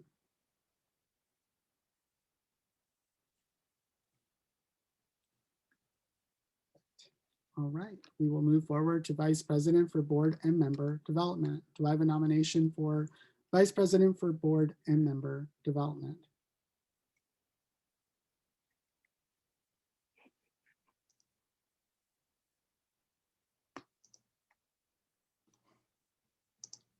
You're someone who's innovative, creative, likes just sharing some really cool ways to make connections, this would be a good opportunity for you to make an impact. The time commitment for most of these positions is probably less than an hour and a half a month. Professional development may be a little bit more depending on the time of the year, but as Elizabeth mentioned, it is a collaborative effort to make sure that these events go off without a hitch. So keep that in mind as well. Board and member development.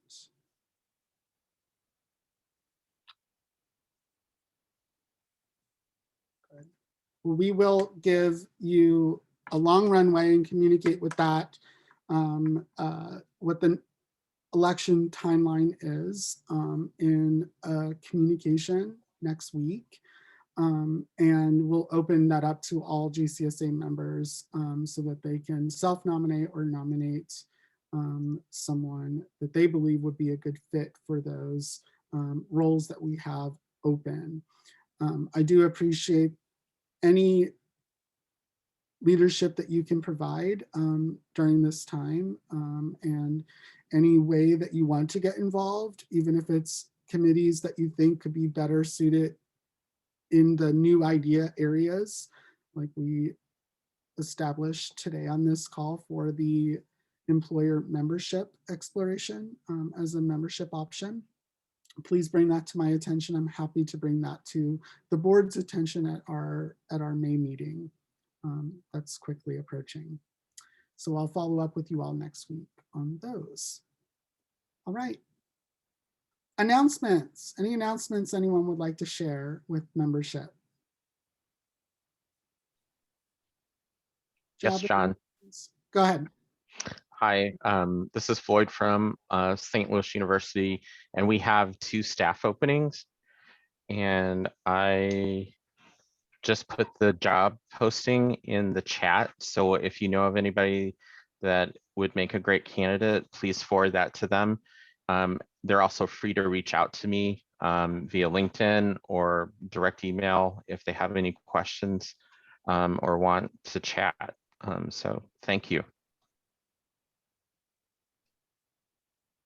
And Floyd will also be communicating that in an up and coming newsletter, or it may just be tacked on to communication that we send out next week. So if anybody else has job announcements, you can share that with me via email, or you can announce them now and I'll follow up with you via email.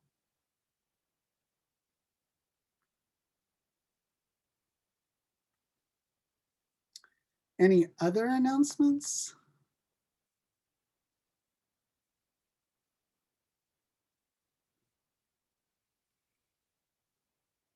Okay, I know that we, before we adjourn, have a couple prizes. Is that right, Elizabeth? Yes, we have 2 more drawings. These ones are for bigger prizes, and I've been doing my absolute best to keep track of everyone, and we've had a lot of people drop off. So congratulations to all of you. Your chances just significantly increased. So we will do these final 2 drawings. Oh, this is so exciting. I get so nervous.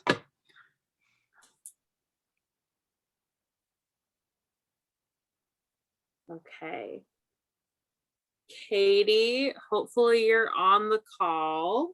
Yay! Yay, so we're gonna say you are. Awesome. How exciting. And then we have one more.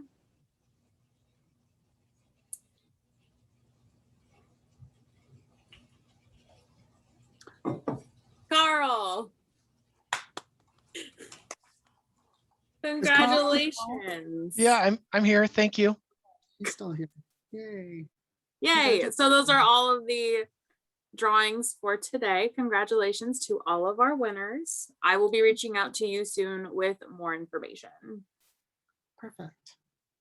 All right. Well, I will call to adjourn the meeting, the business meeting. Thank you. Second. All right. We adjourn at 1:09 p.m. Thank you so much, everyone, for participating today. the board has done a remarkable job in stepping up in lieu of having some openings, existing openings, and I appreciate all of their cooperation in making this event a success, and all those who presented today. Thank you so much. This has probably been the most engaged group of presenters over this conference period I think that we've had in years, at least since I have been a part of GCSA. I know it has been difficult to get many people to step up and share the wonderful things that they're doing in their departments. And this year it was just like so many people coming forward with amazing ideas. So we appreciate all of that participation. As I said, I will reach out to you all next week and have those conference presentation slides available to communicate as well, and as addition to having the video of today's conference online. So we look forward to seeing you again in the fall. Thank you.